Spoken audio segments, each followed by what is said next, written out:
Racing isn't easy, but experiencing it is. iRacing puts you in the driver's seat with the industry's leading sim racing game. Drive on laser scan replicas of the greatest racing circuits from around the world. Go head-to-head against other drivers chosen by skill-based matchmaking to ensure competitive racing at every level. Compete across all your favorite series. In officially licensed cars, engineered to deliver the most accurate driving experience possible.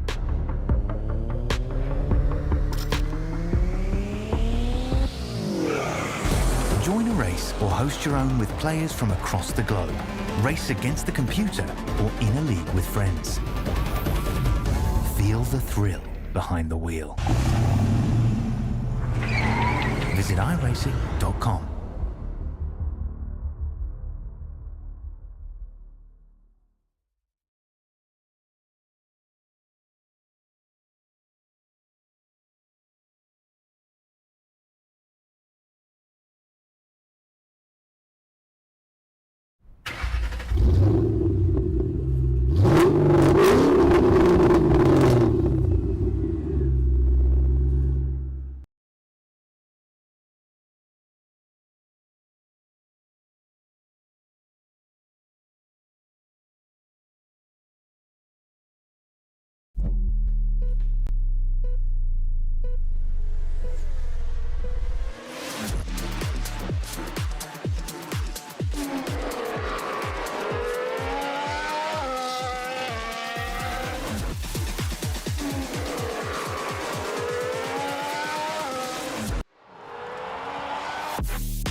Good evening, good morning, good afternoon, ladies and gentlemen, and welcome back into the Racecraft Simulations V8 Veterans action for Season 27.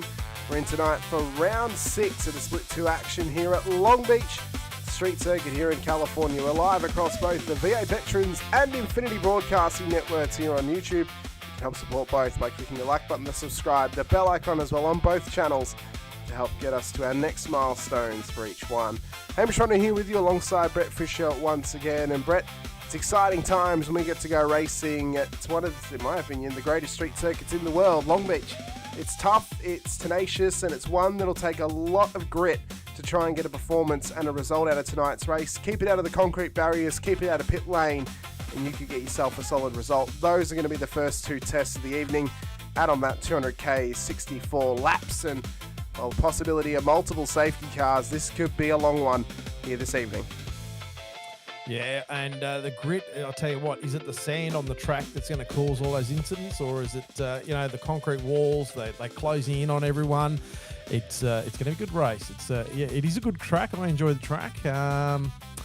Quite testing in a number of sections, as we'll see. The fountain has always been a great area to cut your teeth on the first lap. But, we'll see what happens. We'll have to wait and see. As we said, 200k, 64 laps to find out who's going to leave the streets of Long Beach as a race winner here this evening. We can confirm off of last week's race that Stephen Kokoschke was classified as the race winner. So we have now got our first two-time race winner of the season in Stephen Kokoschke. Not going to be breaking the record of first-time race winners this season here for season 27. As we said, we're in tonight out at Long Beach, 200k, 64 laps. There has been an adjustment to the calendar though. Next week, Coda West layout for round 7. We'll be running 200 kilometres at that circuit, so there'll be a couple more laps thanks to the fact that we had to adjust one of the lengths of the Road Atlanta race earlier in the season. That's now been corrected to Coda, and Coda will become 200 kilometres for next week as well. But we're into the second half of the season. This is the championship winning part of the season, Brett. If you can maximise in the midway through between roughly round 4 towards round 8, that's where you can set yourself up for your championship in the final 2 rounds. Got to maximise though across some very tough circuits. I mean, we've already been through St. Pete and VIR. Long Beach tonight is going to be a test. Coda is going to be an interesting test next week, and then the 300 kilometre endurance race at Fuji, that's going to be one to watch as well before we head out to the Normal going in round 9. Oh, we've got a lot coming up, and it's only going to get more and more intense. So yeah. Is the cream going to stay on the top, or is it going to curdle? Well, that's what we'll have to wait and find out. Is it going to stay on the top? Will it curdle? Will it pour over the side? Will it come crashing down? You've got to maximise at this point of the season. And right now, Gary Buckland is maximising at the top end of town. 696 points, leads the championship over Roy Clark on 675. Kokoschke's win last week finds him now up into P3 in the championship on 668 points. The Scotty Weston just ahead of Bretton O'Brien, Brett Horsell, Ron Allen, Chris Blanchard, Bruce Tannick, and Halil Cesar inside of the top 10. A solid result for many of those drivers inside of the top 10. Could see them skyrocket their way forward, and a poor race could find them really tumble down the order. This only includes 1 drop round though, but after tonight's race we will include 2 going forward. So we'll get a much better view of who is really in this championship fight after tonight's race here at Long Beach, leading into the final 4 rounds of the season. And that's going to spice things up a little bit, Brett. It's really going to put the pressure on those drivers to perform. We know there's multiple drivers who've already used their 2 drop rounds thus far this season. Halil says is one of them, who's had some PC issues throughout the season as well. And then there's a few others out there as well. Bruce Tannick's already missed a round this season, so he's already used up one of his drop rounds as well. So the reshuffling of how this is going to all lay out after tonight's race, it's going to be very interesting going forward. And just have a look at some of those points too. Like, if you have a look around, Halil, Daryl, Brett Taylor, Andrew, myself, Ben Brook, there's not much in between that, not many points there. So the one that's really going to skyrocket, Brett, after the second drop round is counted is Ben Brook. He is the one that we know is going to skyrocket once the second drop round's included, because he's had some very solid performances, a race win back at St. Petersburg as well. He is going to be the driver to watch after this week, namely. His name's going to get lightheaded as it rushes to the top of the Woohoo! What happened then? That's exactly right. As we have a quick look at our track map here tonight for Long Beach Street Circuit. We've been here quite a few times before. Last race winner at this circuit was the man that went on to win the championship the last time we were here. Halil Cesar won it in round 3 of season 24. Is it an omen for tonight's race? Could it be the race winner of this circuit goes on to win the championship this season? Only time will tell. I'll tell you that one driver's out there that'll be hoping to make up for last time. That is Bruce Tannick, who failed to win the race last time we were here. He finished on the podium, but he wants the race win on the streets of Long Beach, and he hopes to put the pieces of the puzzle together here this evening. It's all going to start on the main straight at Shoreline Drive, up towards Bridgestone and down to the braking zone of Turn 1 at Toyota. This is the earliest zone for incidents in this race, Brett. Earliest zone, earliest possible area that drivers can make mistakes, or that we could see some absolute chaos out there if they're not careful. coming down Bridgestone Straight and Shoreline Drive into the Toyota turn 1, flat out off the straight, and the starting line's a fair way back, so your cars get up to a fair bit of pace. Cold tyres, cold brakes, hot heads. Well, one thing as well is throughout the race, drivers are going to have to be cautious of those exiting pit lane. Pit lane exit tonight, the onus is the drivers on the fast part of the circuit, so on the racing circuit, have to give some leeway to those exiting pit lane, because they can at least see them exiting pit lane. Those that are coming out of pits can't see the oncoming cars, so there needs to be some leeway for those that are coming at pace down towards turn 1 as cars are coming out of that long and slow pit road here at Long Beach. If you make it through turn 1, you've then got to set yourself up for Aquarium Way at turn 2 and 3. The Fountain, where often at times we've seen car parks forming on lap 1 of this race. Hopefully we don't see a similar scenario tonight. We can get through relatively cleanly, but I guarantee you there will be some graves dug early in this race by a couple of drivers running through that Aquarium Way section a little bit too hot-headed. So they've got to try and keep it careful. Plant a flower for them. Yeah. There is a garden there, so we may be planting some flowers early. Then if we can make it through there, we run through turn 4 and up through turn 5. Got to be careful the curb on the inside here. Take too much curb, you'll get yourself a nasty slowdown. If you take too little, you'll then get loose on the corner. Won't make the turn and actually end up in the wall on the left-hand side. So it's a real balancing act through this section of the circuit to keep the car planted and keep the tyres under you. You then run down towards turn 6. Good passing opportunity under brakes, but you'll likely run side by side up through turn 7 and then into Pine Avenue at turn 8, where you've got to try and keep yourself situated before you enter the Formula D section through Seaside Way. If you can get through 8, you can then set yourself up a Firestone turn at turn 9 and try and get yourself a good move, mate. It's a tough spot to do it, but fresher tyres, you can get the job done on those on old rubber. Then through Indy left at turn 10 into the dreaded hairpin at turn 11. We'll often see in qualifying drivers taking a deep line on their outlap and the shallow line on the fast lap, because it gets them a better run down the straight on the deep line to start the lap, and they want to try and get through as quick as possible at the end of it on the fast lap as well. It's a very short lap time, just over 1:20.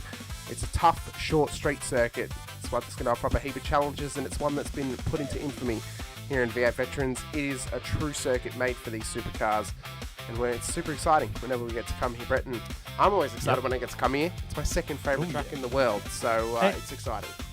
And if you haven't done so, go and have a look at the Formula Drift at Long Beach. It is amazing. Absolutely sensational. They lose a lot of bumpers here, and it's well worth a watch. It is indeed. They run, for those that are wondering what the Formula Drift section is, it runs from Seaside Way just after the bridge, up through turn 9, through turn 10. It ends on the exit of turn 11. That is technically the Formula Drift section of the circuit where they run. I've already been to a circuit this season where they run as well, Brett, up at Road Atlanta, where they run down through 10A, 10B, and then into that little loop section. So, there, go check it out. If you want to get more drifting action, go check out D1 Grand Prix as well. If you want to get Japanese drifting action, D1 Grand Prix is fantastic. I didn't know you spoke Japanese. Neither did I. Hitachi. Well, as we get into the warm-up session, we can run through how the grid has laid out here tonight and how the qualifying results have gone for these drivers as well. It will be Bruce Tannock starting on pole position alongside Michael Jones on the front row of the grid. To row 2, we then find ourselves with Chris Blanchard and Gary Buckland, the championship leader in P4 tonight on the second row of the grid. To row 3 and the top 6, we find David Duddle and Benjamin Brook, who's been on absolute fire recently. Brett, and a driver that we need to be able to keep an eye on here tonight, starting inside of the top 6. To row 4 and the top 8, we find Rick Viger and the winner last time here, Halil Cesar, starting out of P8. So still a solid qualifying from him, but he'll have work to do if he wants to go back-to-back at Long Beach Street Circuit here in Split 2. To row 5, we then find Tony Chapman and Mick Clifton making up our top 10 as well. Good qualifying from Tony. Not his best of the season. He did have that pole position back at St. Petersburg.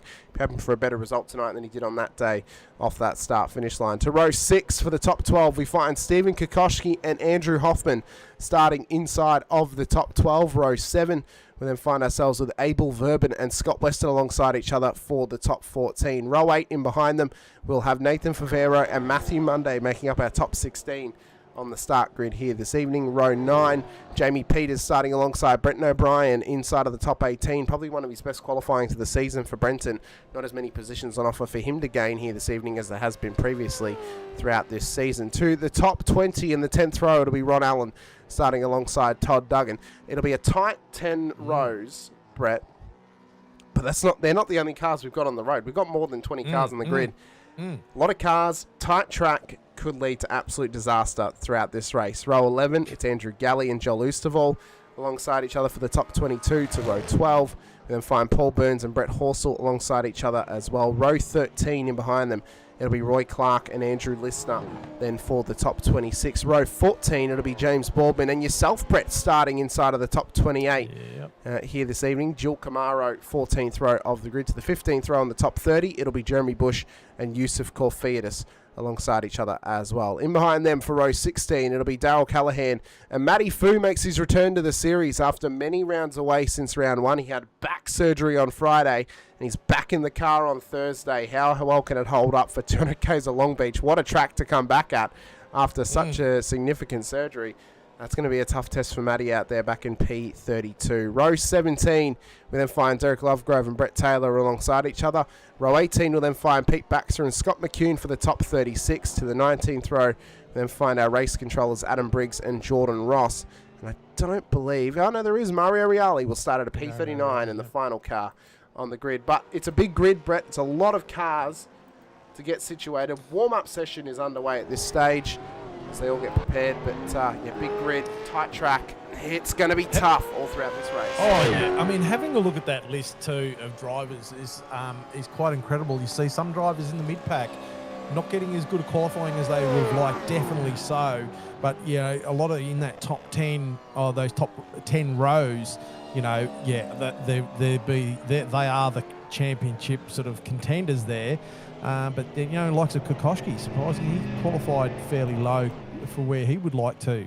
And there was a couple other names there I can't remember now. But yeah, it was quite a mix-up grid. And that, I mean, it just goes to show you how intense, well, not intense, but how close the times are. You need a little bit of a stuff up and you drop. I mean, I was way off. I had a shock of a qualifier. And opposed to my teammate Andrew Galley, who did the best time of his. He did a PB in his qualifying. So highs and lows. And qualifying is so important too. Well, it is indeed. And for drivers, I mean, who haven't maximised on their qualifying, they'll have a little bit of work to do in through the race here tonight, as well as they'll all begin to get gridded up.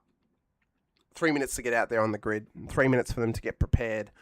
And 3 minutes for them to just think about what they're going to be doing throughout this race, how they're going to approach this race as well. It's a track where you've almost got to approach it slowly to begin with and build upon as you go along. It's a tough track to pass at. There's going to be a lot of cars in the wall early in this race because people will be pushing hard on cold tyres. The other dynamic thing we have to speak about tonight as well, Brett, is the dynamic weather that we've got on offer for tonight. It's not dynamic weather in the sense that we're going to get rain. It's dynamic in the fact that tonight is a twilight race. It's going to end with the headlights on these cars. When the sun comes down, that's when the checkered flag's going to go out. That means the track's going to get cooler as the race goes on. It means it's going to get faster as the race gets on. And then there's going to be a lot of balancing acts then of, well, when do you actually want to pit? Do you want to try and pit as late as possible for your final stop? Get fresh tyres on the car and have as much grip as possible when the track is at its coldest, which will be when it has the most grip, which means you have the most pace in the car as well. These are going to be those tough balancing acts, as we said, that drivers have to try and figure out tonight when they're doing their preparations for the race. And even visually, I found it...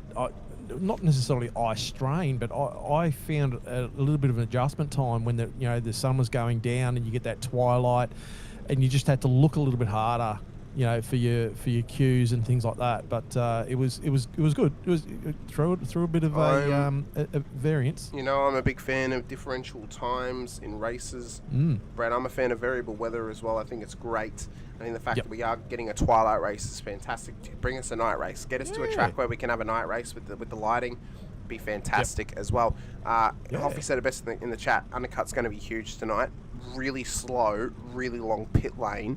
If you can pit early, get into clean air, you are going to be at such an advantage over the rest of the field because you are going to be able to push on whilst everyone else is struggling or possibly scared to make moves early. So sound strategy tonight is, if there's no safety car called in the first 2 laps, you're coming into pit lane and you're pitting on the green because you're wanting to try and undercut drivers, you're wanting to be able to take advantage of some clean air, and you're wanting to be able to push on. I'd say even better than that is probably if you are going to come in early, you take a slightly lighter fuel load than what a split stop would be to actually naturally gain yourself some track position as well, offsetting your stop a little bit, but also being able to allow yourself some clean air, but also a fast car, because you don't want to be too heavy, but you also don't want to be too light.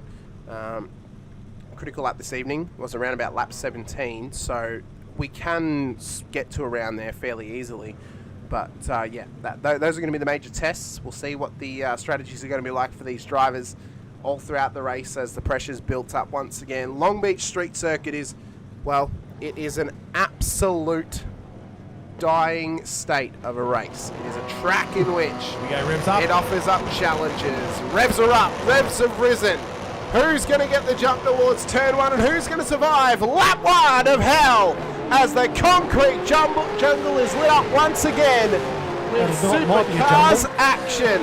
It might be a jumble as Tannick leads us towards 1 for the first time. Jones, Buckland, Blanchard all there with him as we ride in towards Toyota for the very first time. And we've got to keep an eye on this exit to make sure we don't get anything happening as drivers run through for the first time. Oh, Matt Monday! Matt Monday's gone round. Very early here, Monday's gone round. You see Clark as well, Roy Clark, with Listener and Duggan. Bit of a traffic jam here a little bit. Cars are getting still through. It's not totally blocked. And here comes... Not completely. Yeah, that was Kokoschki, wasn't it? I think he had a pit lane start. Yeah, he did. Kokoschki with that pit lane start, so he's had to now tuck up behind these drivers that were caught up then from that early incident there at turn 2. Move on the that was a big big send on Baxter, but Kokoschki's got to get a wriggle on now because he's given up a bulk amount of time with the fact that those cars have been held up. All of a sudden they're right in front of him, but it's always bound to happen here at Long Beach. We now need to watch for turn 11 because this is the other zone in which we can get a lot of track jams early or even in the midpoint of the race as well. Tannick makes it through nice and cleanly. Jones follows him through. Tannick's got a bit of a jump on at the moment. I did see his launch off the start line, and he had a great launch. I was quite surprised to see Jones right on his tail as they entered turn 1 and 2. But Tannick's definitely got the power down, and he's already got a 1 second gap over Jones. So Jones, as we said in the preamble, Brett, I mean, Bruce is hungry. He wants this race win. He missed out on it so closely last time due to a penalty. That he wanted to try and fight for it to the end with Cesar. Obviously, Cesar definitely going to try and prove a point. Yeah. Cesar came out the better man on the day, won the race. Tannick's very capable of winning this race. Dropping a couple of spots. Obviously being overtaken. Yeah, so he's just been overtaken here by Bush down towards the fountain section as he runs through turn 4. We're right on board with him, and you can just see how tight this circuit is. I mean, it's a mainstay of the lower class of or lower license classes of Peters dropping or Gully's just past him. Yeah, Peters and Gully side by side there for a second. They are indeed. Up towards turn 8. Peters on the outside. Peters got some damage on the front left and right of the car. I wonder if he was caught up with some of that sort of nose to tail action early on lap 1, and that's why that car's got damage. So a heap of chats out there already with us as well. Great to have you all watching along with us tonight. Brett, of course, you were out there earlier on getting the punters fired up. And you're great to have you all with us as well, watching along with us out there too, from all over the globe too. We'll be sure to get to your chats throughout the race as well. Roy Clark into pit lane. Roy Clark has come in, so an early stop here for Clark. Boardman's in as well. Peters in, Phil in. Some people going for the early stop, and possibly some for damage as well, I'm assuming. Well, I'd say Peters Peters has lost his front end, so that's why he's in. Boardman and Fu, those cars looking very neat and tidy. I think this is strategic for those guys being further down the order. Listeners in as well. We knew that he had some damage off of lap 1. There was no safety car called, so they decided let's come in, get this track position and push on in the clean air. It could be a sound strategy. But keep an eye on, Brett, where they come out after the pit stop cycles. We'll only get a true gauge when we get to the second stop, because that'll give us the true gauge of where they actually Under a lie bit of amongst pressure the field. here. He is under pressure. Blanchard. Blanchard's I tell you, we've got right that. I mean, there. the intervals for the top three at the moment. So Tadek's maintaining that 1.5 to 1 second gap, but Buckland, maybe because Blanchard's pressuring, his focus has gone onto the back of his car rather than looking forward, and he's dropped to about 2.2. So, and behind him is a decent gaggle of cars. Your Blanchard, Duddle, Brook, Vigor, Cesar, and or Chapman's he's about a second back there, but that's a fairly decent sort of straggle of cars there. Bruce Tanek with the fastest lap of the race there with a 1:21.121. You can see as well, across the first 2 laps, Buckland and Blanchard. Well, Buckland on lap 1 was 0.8 of a second slower than Jones was. Blanchard then Osterwolden pits. Blanchard as well, 0.3 off of last lap. Both of them are over a second slower than Jones on lap 2, so they're giving up big time right now to P2 on the road. Could be the pressure that's coming to Buckland that's starting to drop these lap times, but there's definitely some pressure on both of them right now. Definitely, yeah. And even further back, we've got Weston, Favero, Hoffman, Verban, O'Brien, Allen, Callahan. You know, that's another fairly decent sort of pack there as well. And then we come back to another little pack back further. But, you know, there's some decent little bit of running going on so far. Lap 4, on lap of 4 of 64 laps. Nearly at 60 laps to go. It feels like a world away, doesn't it, Brett? I mean, doesn't it? This is a race, even though we haven't had an early safety car call, this is a race that can easily run 2.5 to 3 hours if we're not careful, because it is one where it can be a scenario of safety car after safety car. Different lines there. Yeah. Sorry, Hamish, to cut you off there. That was a massive different line. You know, so I mean, there's a lot of corners on this track that it's hard to get the power down and get the car pointing straight and accelerating at a really decent rate. Easy to slip the tyres in a lot of these turns here. We're back on board with Buckland. Well, as well, too, Blanchard. Speaking to the point, Brett, of that final corner. Oh, actually, just quickly here before we do that, Mick Clifton's gone off down at turn 9, and that car's got heavy damage on the front of it. Yeah. For Accelerate Sim Racing, so he'll have to bring it into pit lane. Roy Clark will sneak on by him. That's big damage though on Mick Clifton's car. So Isn't it interesting? Like, you know, Clifton, he's been up with the top runners. You know, there's a lot of these guys that have been up with the top runners and that, and they're spread throughout this lower part of the field. So yeah, Cesar sideways out of that turn then. That was a big push for Cesar. Seeing more and more cars trying to flow through towards turn 8 now, settling themselves in.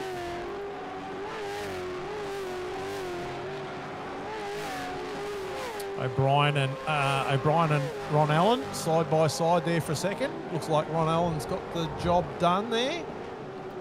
Does indeed. Down towards turn 11. Shot there. Have a look at that shot. Oh, didn't even know I had this camera angle. Didn't even know I had this camera angle, Brett. I'm actually very impressed with it. I like it. Oh, very good. Yep. But you can see the different lines that everyone's taking. So everyone's obviously, you know, finding different levels of grip on different ways they take the corner and stuff like that. You know, I struggle on a couple of corners, you know, to get the car out. Kokoschki in pit lane. Yeah, so Stevens in. That's a 9. He's already had a 9.85 second stop. Very interesting. Although that might have been from his pit lane start. He was in there for that amount of time. Yeah. Buckland's still withstanding this pressure here from Blanchard. Interesting point here as well. So we saw Boardman come in early. He's got a lot of clear track ahead of him here, Brett. He's taking a 23.15 second stop. That's going to roughly work out to just over 30, or around about 35 litres or so. So he's going to have to take a significant amount of fuel on the next stop to get him to the end of this race. But ultimately, he's got clear track ahead of him right now. No one attacking him. And he's pushing on with a car that's got roughly 70 litres in it right now.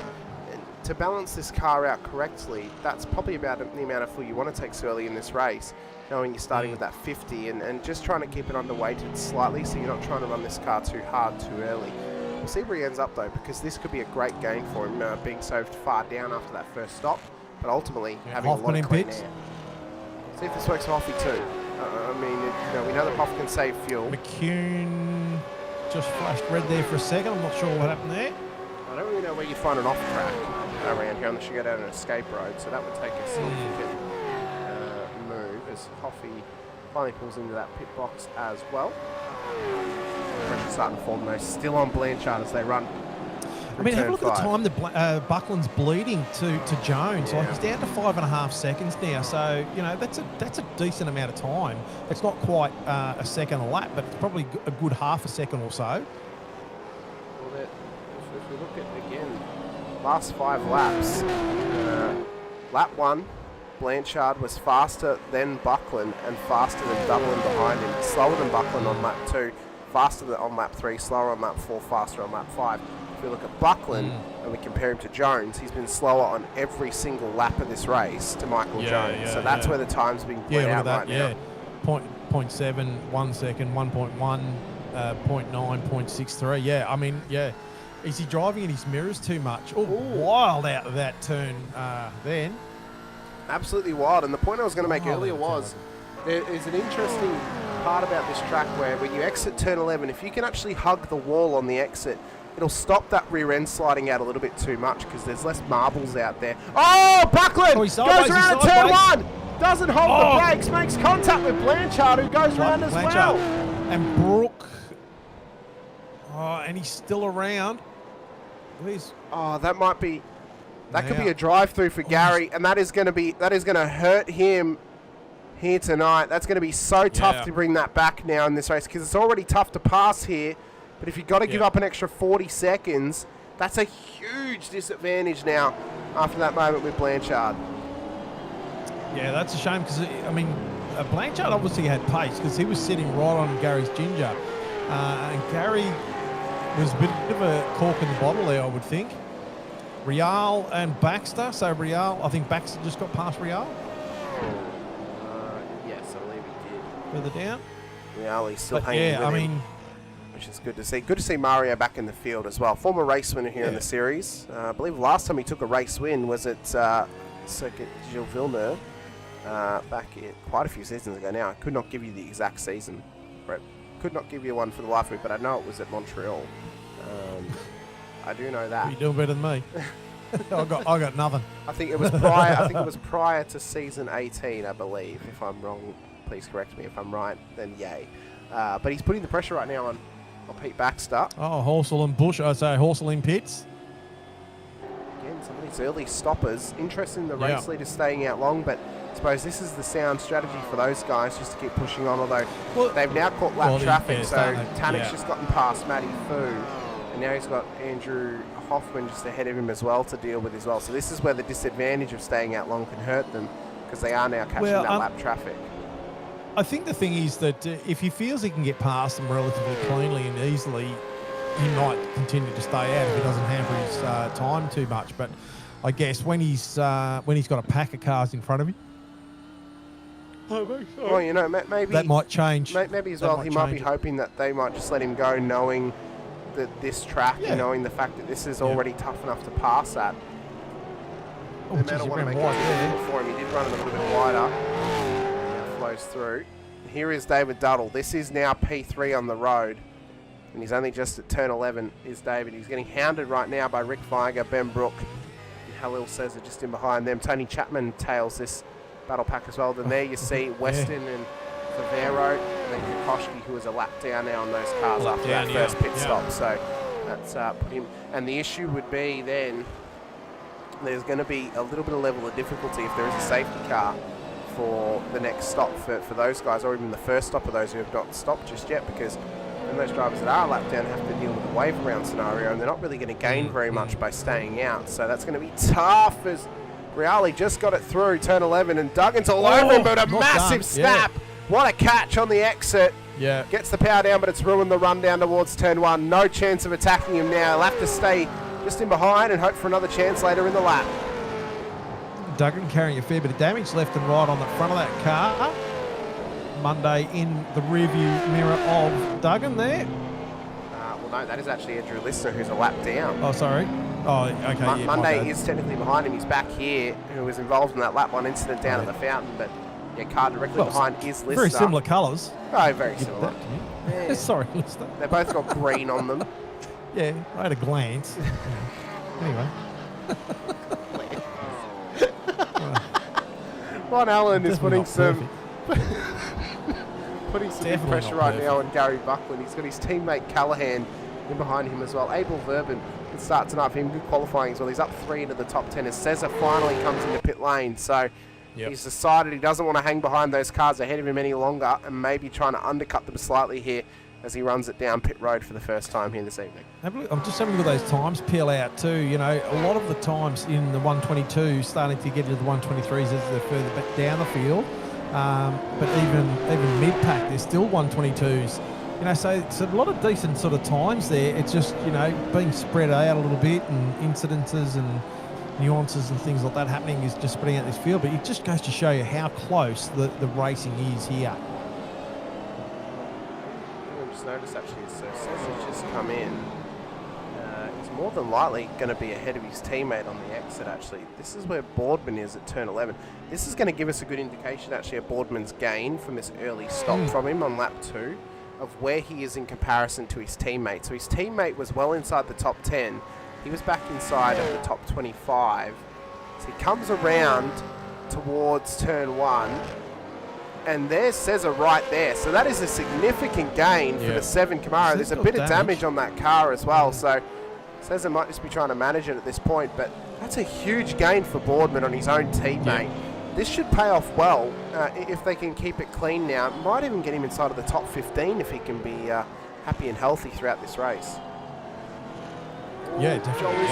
Joel Oosterwald has just been off the road at turn 1. That car's got heavy damage on it, Brett. We just saw it coming out of the escape road.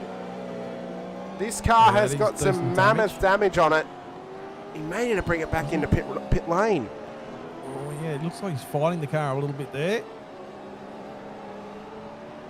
So Tanik's still got that lead of about 2.6 seconds, but back to Duddle is about nearly 10 seconds.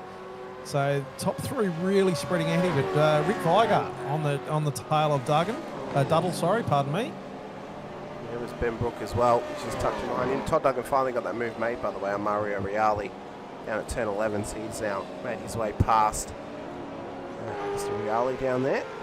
Rick Viger continues this pressure on David Duddle. Most recent Viger to take a race win was Chad Viger last season at Watkins Glen International Raceway. Could Rick Viger, could he get the next one for the brothers, or is it still Chad's to prove that he could win another race for himself before Rick does? You're dangling a carrot. I'm just saying, we're going to have some inter-brother rivalry happening. There was someone spinning there. Who was that spinning in the background? Was that Oosterwald again? That was someone. It is Oosterwald. Yeah. Yeah, he's just come in to the illegal side of the pit lane. All right. So he's entered pit lane from the illegal side. That'll actually get him. I think that actually gets him a pit lane penalty, possibly, because he hasn't entered correctly. But for those that I might didn't be, even know that was possible to tell you the truth. Well, for those that as Buckland's in, this is for I think this is actually a drive-through penalty for that contact with Blanchard, because he's not stopped in the box just yet. So if he keeps running, this is definitely a drive-through. Yeah. Yep. And it is a drive-through. So Buckland comes straight out of pit lane. Clearing that drive-through. Yep, and that has done him a world of hurt. We give some comparison. There's Halil Cesar, who's already pitted at the other end of the straight. So that is a significant loss for Gary Buckland now. As Matty Foot is just trying to battle away here with Brett Horsell further down the order as well. Brett not getting that qualifying he would have wanted tonight either out there. Brett is down 5 at this stage, but we know that Horsell's had some strong runs this season. He'll just be hoping for another strong run here tonight as well if he can get it. And yeah, we mentioned earlier on, Matty Foot dealing with that surgically repaired back of his. See if he can get out of this race tonight, being up 2 positions already. Yeah, all the best, mate. Oh, he's some, as John would say, Muppet. Well, Chris Blanchard's battling away with Brett Fisher right now. A few more chats been out there as well. Andrew in the chat saying, yes, the land of Will Munro's caboose chaos. For those that are uninitiated, it's that moment of my father, Will Munro, when he destroyed the back of the safety car train in a split 2 race here at Long Beach. You could continuously gets reminded whenever we come racing for him to not kill the safety car train. One of the drivers that was caught out on that day in that moment was Brett Taylor, unfortunately for him. So I believe the other was Simon Farrington, was the other driver that was caught out in that moment. Yeah, it was too, yeah. Brett Taylor having a decent season so far. He's in the championship 12th at the moment. And just to sort of talk about the Bretts at the moment, and Brett Horsell, as we talked about earlier, was in 6th spot. So these boys having a good old dip. Here we go. Well, a couple of cars passing Bush there. We look back to last season, Brett, at the Red Bull Ring, where Brett Taylor took his first Vets podium in Split 2 in an extraordinary race. Oh, this is going to get... This could get Sorry, messy. McCune just bumping out there, having a little bit of a look on Taylor. I don't think anything was on there, but I think they just want to try and get, I don't know. Look like they want to get motivated here. McCune just going for a slightly wider entry for a shallower exit. Hopefully you get the power down nice and cleanly. Get yourself a nice little gap right now, Brett, over Mr. Blanchard. Started to stretch it out just a little bit, which is good to see. Chase down Andrew Galley. We're still safety carless in this race, as Stephen Kokoschke has gone off at turn 1. The Sud Speed Glove Entries car, the 2-time winner this season, has gone off at turn 1. That car is destroyed. McCune nowhere to go. Nearly rear ends him. Oh, this is a horrible run for Kokoschke tonight. Oh, isn't it unbelievable? You can go 0 to 0. How quickly momentum can swing in this championship, Brett. How quickly a season can change. Right now, you're looking at to get that car back. If this is a sign of how Kokoschke's race is going to go tonight, you'd guarantee this is a drop round. And where does that put him? Where does he lie? I mean, this is huge. Absolutely huge. Rick Feiger in pit lane. And the other one too is Buckland, our championship leader. Yeah. He's had a drive through. He's got caught up in incidents. So, this has just been turned on its head. Buckland, Clark, and Kokoschke not having the greatest night. Clark's a lap down on Buckland right now. Kokoschke's just gone a lap down on him with a destroyed car. As Mick Clifton as well has just had himself a moment. He's already a lap down, and he's down here and at turn 9 where he's already been into the wall. So it's a night for now those drivers who we mentioned inside of the top 10 who could get themselves a quality result and skyrocket themselves forward. You look to the name of Bruce Tannick. If he can win this race, all of a sudden he's in this championship hunt going forward into Dakota next week. Well, he's ticking the boxes. He's just ticking the boxes now. He's out in front. He's just plugging away and lots of stuff. Another one is Jones. Jones up there again in this race so far. Hopefully he can do a decent pit stop, do all the things right. But he's same again as he has been a number of times throughout this series, in a great position on track. Well, the other driver I then look to, Brett, is Ben Brook, the driver who we know is going to get significant gain when the second drop round is included. I mean, to live up to the expectations, not expectations, but to live up to the history of Frog League Juice Racing, join his teammate Rick Sibra as a Split 2 champion. Now, of course, Sibra is a 2-time champion at this point, one of only 3 drivers to do so to this point, as Duddle's in. But Brooke, who's come out of absolutely nowhere, had some shining moments at the end of last season. This season has been a significant improvement for Ben Brook. And I said at the start of the season, if someone could go on to challenge for this championship, and I think everyone in the field would be okay with it, it'd be Ben Brook. Genuinely, I don't think there'd be anyone that's mad out there about Ben Brook challenging for the championship. Honestly, I don't. If you're mad about it, give us a hoy. If you're mad about Ben Brook challenging for the championship, have your squabble here. Come on, let's fire up the chat. So Duddle, it's good. It's Bush, Taylor, McCune, Reali all in the pit lane. Tannick in the pit lane now as well, as is Michael Jones. There we go. And Jones. Jones done the smart thing here. He's come in with Tannick. Yep. So this is good. Let's see what happens in the pit times. with both of these drivers. Let's see whether they're on a similar strat as Bush trying to come out as Jones is going in. This could be awkward. I know, they pass through each other. Thank goodness for that. So let's see what Michael Jones does on this stop, because we know what Michael's been like this season and in previous seasons as well. If it gets up to 30 or 40 seconds, then we're in trouble. But if this is like a 20-second stop, there might be some hope just yet that Michael's learned the pit strategy. Okay, so Tanik's got a 28, 29, 30, 31, 2, 3. Look, I can count 4, 5, 6, 7. Oh, okay, 33. Oh, look at this. Here we go. He's watched Tanik launch, and he's dropped and gone at the same time. Beautiful. Has Michael Jones learnt the pit strategy this week? Oh, look out. We might be in for something really special here.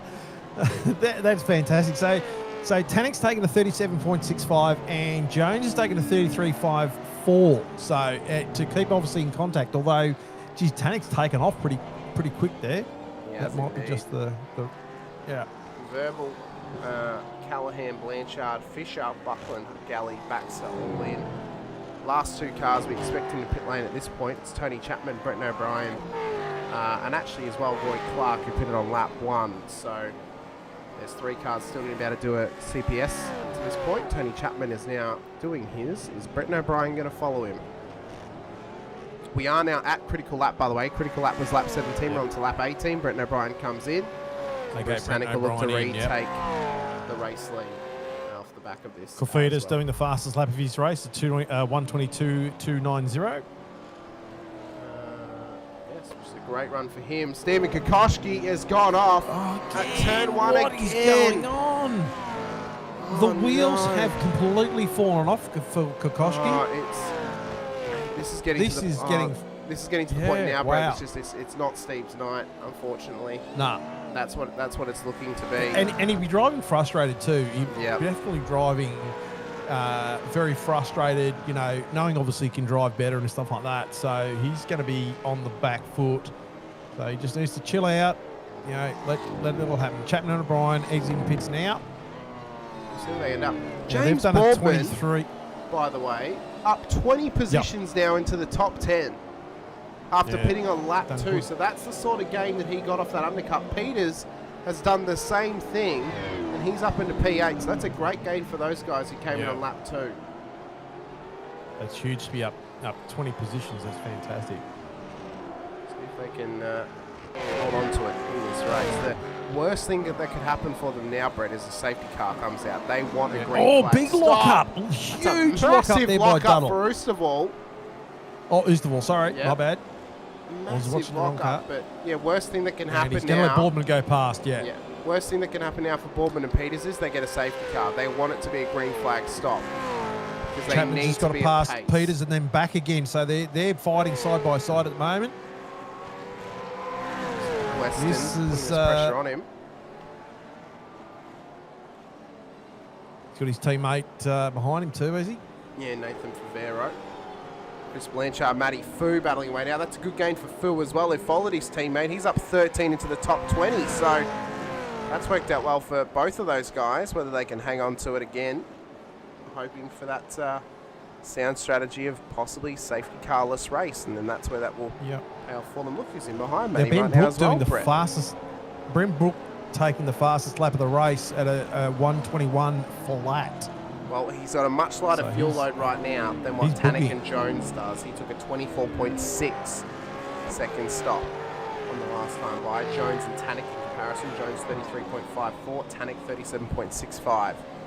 So that's where Brook currently lies with them, but he does have to give up a significant amount of time to them on the next run through pit lane. So if he can get past them and gain 10 seconds, he'll be right there with them on the next stop. But right now, he's going to be losing 10 seconds to both of those cars. It's always interesting to see, when it all levels back out again after the second sort of round of pit stops and things like that. So Duddle right on the back of Cesar here. All over him as we're into... Duddle's been quick in practice too. Just keep my eye on him. He has indeed. He's punching out some pretty quick times. So, you got to know who you're fighting around as well. You know how they've been compared to you in practice and stuff like that. You know, so you know whether you're going to come out and come under pressure early or quickly.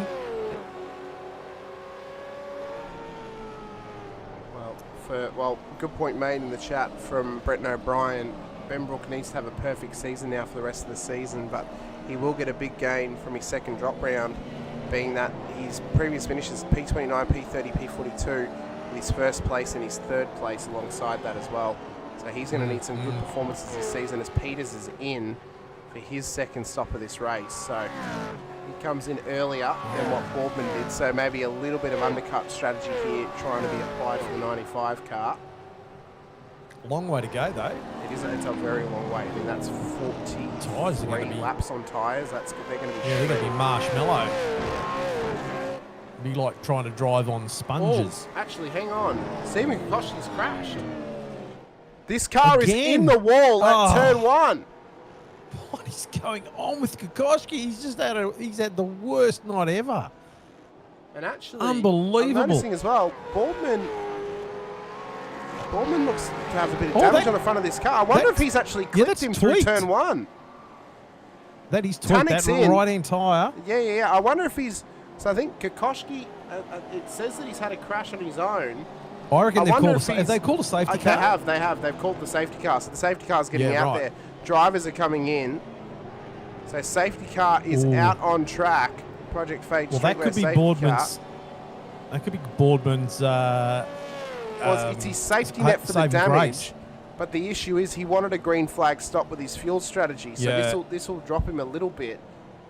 Well, I mean, if he's had a damaged car, so that car was toast. Like, so if there was still under green, he's going to have to come in pit anyway, and he's going to lose out even further. So I think for Boardman, this is the best case scenario, and just about everyone coming through pits now. Scott McCune has stayed out. This will be a nail in the coffin. He stayed out when everyone else has come in. Same for Yusuf Corfidis. Right. So they're taking track position, but they still need that second stop. This is tough. Oh, you see there as well, Kokoschki's actually, I think he's actually re-spun it around. I think he's either been hit again or he's tried to turn it back around. And that car is not going anywhere. Not going anywhere. So easy to do at that turn 1 is such a hard corner too. Probably not the hardest on the track. Just about nearly everyone through pits. Turn 1's a pretty hard corner. Not the hardest on the track, but one of those ones that you can come into the corner pretty quickly and realise you've probably entered it a bit too fast, and it's all too late then when you do realise that's happened. So this will mean now there's only one way you're going to go. Well, this will mean that Andrew Listener will now get back onto the lead lap once we're through this safety car period. And everyone else who's currently in pit lane should exit ahead of the race leader, Scott McCune. But McCune does need that second pit stop. Don't tell Scott Rankin that. Let him believe that Scott McCune is leading this race to the very end. Of course, Scott McCune is Scott Rankin's favourite driver in the Mets field.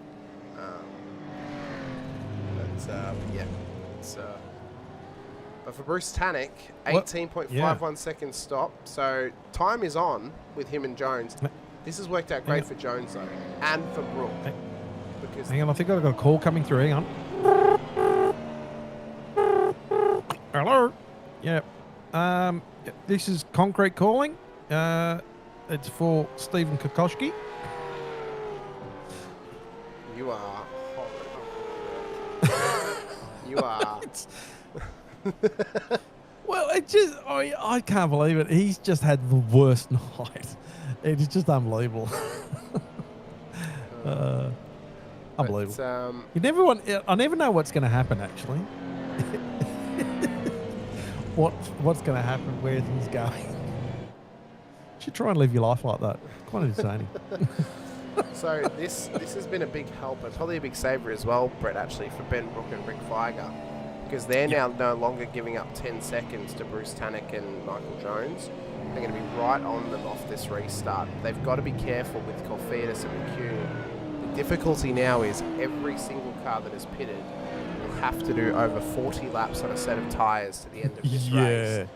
And the It's issue gonna then be becomes is, unless you have a 40-second gap to the car behind you, you're not going to get a free pit stop for a set of tyres as cars exit pit lane now that it's been reopened. So McCune, we know, is not in the battle for this race lead. Neither is Yusuf Corfiadis. Bruce Tannick, Michael Jones, Rick Feiger, Ben Brook, Dave Duddle, Halil Cesar are all in it. The difficulty will be, though, is Tannick can try and get past McCune as quickly as possible, put 2 cars between himself and Michael Jones. That's going to make it very hard for Jones to stick with him on the next stop. Oh, definitely. On the next run. Yeah. So, well, at this place with the pace that Tannick's had, it's his to lose. yeah. It is definitely his to lose, considering where he's on the track at the moment, considering where Jones is at the moment. I mean, look, so far Jones has played the cards really well with pitch strat tonight, I think, which is great to see. He's put himself in a good position. But it's still Tannick's to lose at this point. And, you know, look, we're 23 laps into a 64-lap race. Anything can happen. Well, just on the quiet. Look at where our championship leader, Gary Buckland, is right now. Yeah. Down in P28. Down 24 after a drive-through penalty earlier in the race. If he can't get back up to the top 10, almost guaranteed to be a drop round for him here tonight. So this is going to be a tough ask now for Buckland to try and get this job done. It's not out of the realm of possibility, though. It can happen for him. He's tucked up just in behind Pete Baxter and Matt Monday at the moment. Matty, obviously, unlucky lap 1. So that's dropped him. Roy Clark's back into pit lane, by the way. They've got Matt Fu just ahead of them with Derek Lovegrove as well. This is further down the order. Brett Taylor's up 11, by the way. A great gain for him in this race already to this point. Sitting ahead of Lovegrove, which is a solid position for himself to be in. We've also got Bush as well, just ahead of them, as well as Andrew Galley. And then yourself, Brett, you're making up the top 20 at the moment. In a great position right now. Up 8. Blanchard's down 16. Boardman up 9 as well into P18. So that's where his gain went from his early pit stop strategy. Callahan up 14 as well. Further down the order, Mario Reale's up 10, by the way, just in behind Buckland. So that's a good gain. Peters Duggan down double digits. Listener down 6. Clifton Oostervall, Clark Kokoshi all lap down on the race leader at this stage. Scott McCune, though, is the race leader under the safety car, but he will still need to complete his second CPS. He just wants to cop home. Just get that extra point, thanks very much. Yeah. Extra point available to him. Push on for a couple laps. The issue is he's going to need a significant margin to make this work for him. If he can get the margin, he may be able to still keep this thing inside of it. Although he's gained 35 spots off of this. So if there is enough margin, he could still gain 10 positions on the overall. Same thing for Yusuf Corfiadis, is up 27 into P3, but both those guys, bit of work to do now throughout the rest of this race to maintain some positioning, but they're not going to be inside of the top 10 at the end of this race, the way that it's going. Super clean first stint, obviously. It's our first safety car the whole race, but the fact we went 21 laps without a safety car is pretty significant. That shows how clean this field has become. The fact that we've managed to go 21 laps without a safety car here is a great result for a lot of drivers, and a great run for them to be able to do that. I mean, that's a solid result. Will we get another one? Now we've had one. I'm going to say yes. We'll have a second. Is my prediction, because if you often get one at Long Beach, it's only a precursor to more. So I think that's yeah. What we can I mean, as they say, safety cars breed safety cars. You know, in this sort of place, you sort of see that opportunity. You know, everyone's a bit, the tyres a bit cooled off. So now might be a good opportunity when we go green to try and get a pass or two done. So, who knows? I don't know whether that's everyone's mentality, but that's just the way, it sort of seems to happen. Well, we'll see if it can pay off for them as we prepare for a green flag restart. I believe on this up. Oh, Matt Fu's just disappeared out of nowhere. Right in front of Pete Baxter. Matt Fu has just disappeared. Baxter's pushing on. He hasn't hit him. Oh, wait. Matt Fu's just done a disappearing act. He's come He's reappeared right in behind Matt Monday. Oh, He's pulling he's out back. some Chris Angel tactics on us now. He's transported himself. Andrew Hoffman in the chat with us. Thanks so much for joining us, Andrew. Hope to see you next week once again.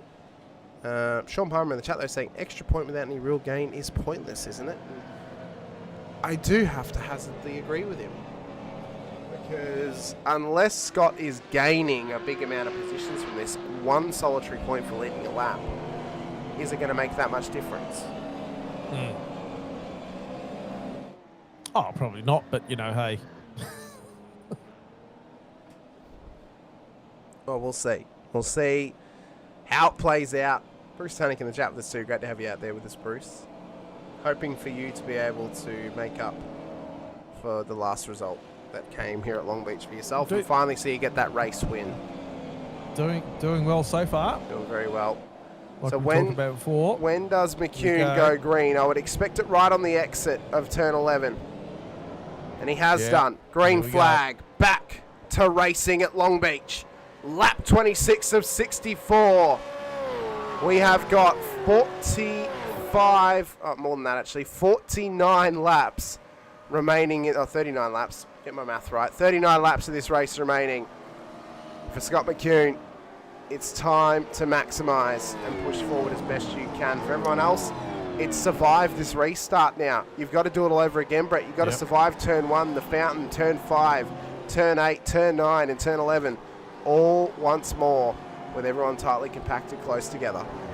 And the shadows are getting longer. The taillights are starting to light up a bit brighter as we see the sunlight starting to fade. So conditions changing here. Yep, the pressure is building on track. The temperature's coming down. The pace is getting up as Cesar's beginning to hound the back of Dave Duddle's car now with Ben Brook just ahead of them. There's some gaps starting to build up to the top 5 with Viger at the back of it. The 5 car, the last time winner here back in season 24. He wants that second win in a row at this track. Can he make it happen? Well, he's got some moves to make, Brett, if he wants to make that a reality. Come the checkered flag dropping at lap 64. Duggan and Peters just changing spots there for a second. Looks like Duggan got past Peters. Matty Fu, Buckland having a bit of a swappy there as well. Further back as well, but Monday, Baxter all trying to follow each other through here down at turn 11. Get yourselves the ban on Hoffman really close there. He's sort of tucked up, having a bit of a gander. Looking like he's going to try and do something here. Will he go for a move at Such some a stage? tough. It's so tough. I mean, first sector's Oh, so tight. Best passing I mean, opportunity, probably turn 6 and turn 9, I would argue, Brett. yeah. But the way you do it at 6 is you've got to be able to set it up pretty much at turn 4. You've got to get the run through 4, get the run through 5, and pretty much be alongside right in the braking zone of 6. Otherwise, it's not going to happen. Those are the difficulties of this place. That's why I love this place, is the difficulties that it offers us. But not everyone is a fan, obviously. But I mean, the left-hand turn coming out of the fountain is just like you just turn and pray every single time you go through there. Slightly different lines as we're sitting on the back wing of Hoffman. Vaban closing right up here. Let's see what he's got coming out of this tight turn 11 on the front straight. Oh, Hoffy's got the power down. Tannick as well now into the race lead, Brett. So he's finally gotten past McCune and has put a car between himself and Michael Jones once again as Hoffman leads this battle pack in behind him with Verban, right on him here. Cesar Duddle battling away as well. Oh, little touch into the fountain. They're getting right on it. Oh, that is amazing that did not escalate to even worse. Look at Weston. Weston having a look on the inside of Cesar there, backs out. This has also brought Hoffman and Verban up closer to these guys. Wow, that was huge. That was huge that Duddle did not get taken out there. Now the back of that car is his tyres going to be a bit warmer. So says it's sort of set, but knowing that car's a little bit injured, and there we go, has a little bit of a look on the inside there. Probably got a slightly better exit. He's going to have another crack at him here. Nah, No. doesn't have it in him just yet, but that probably would have been a reasonable opportunity too. Nearly got through, but couldn't quite make it stick on that moment then as we hit lap 29 of 64 for the race leader in Bruce Tanek. So this train continues to grow now. Chapman and Favero working together as have a teammates. They've look got at that O'Brien. train. Look at how long this is. This is all the way back Yeah, to it's just outside the top 20. Yeah. Well, you could say, because there's only 1 second between Bush. Well, this goes a little bit more there now, but it goes right back to 23. Really, it's huge. Brendan O'Brien up 4 thus far in this race. Not the usual amount of positions he would be gained, but he did actually. He had a very good qualifying tonight. He qualified inside the top 20, so he'll take the 4 positions he's gained. He'll try and get himself inside the top 10. Everyone though at this stage, Brett, should be 2 positions higher than what they truly are. He's right on him though. Is Cesar continuing to pressure the back of this 266 Mustang, and he's hanging all over the rear wing. You can see they're struggling for grip through turn 8. That's hurting the run down towards 9. There's a lot of corners you struggle for grip. You know, slightly off camber and just the way the car sort of, tracks through the corner and things like that. And you can see, well, Duddle, obviously, his tyres at the rear are going to be heated up. Probably still trying to chill out. Now, Cesar's really on the hunt. Oh, got it tucked up right up on the inside there. But see, look at the wheel spin he's got there. Yeah. He can't do anything with it. Yeah, and remember I mentioned it earlier on, just a lot of probably looser marbles on the inside of that corner. Can't quite get the run. Don't get the side draft off the wall, and that it completely destroys the run as Jamie Peters has now gone round down at turn 10. Peters in the wall, not the first time this car's missing its front end. He's going to have to bring it back into pit lane if he wants to get it fixed up. Cesar still on back of Duddle, yeah. So yeah, look, Cesar, if he keeps this pace up on this chase he's got going on here, he just needs to. If he just continues on doing that, the rear end of this car is just going to be so heated. He's going to struggle to get it back. And the other issue is we see their lock up from him into turn 8. Yeah. And the problem is as well though is he may be getting held up a little bit right now, and trying to chase down the cars ahead of them as well. So it's a decision making that he's having to balance in his head of, do I push hard to try and get past, or do I sit back and hope that we can fight forward and get to the back of those other cars? I don't know. Yeah, definitely 100%. But as you said, like just the way he's wringing the neck of this car, it can only sort of hold on for so long, and then he's gonna get tyre drop off. Lap 31 of 64 now. This battle continues.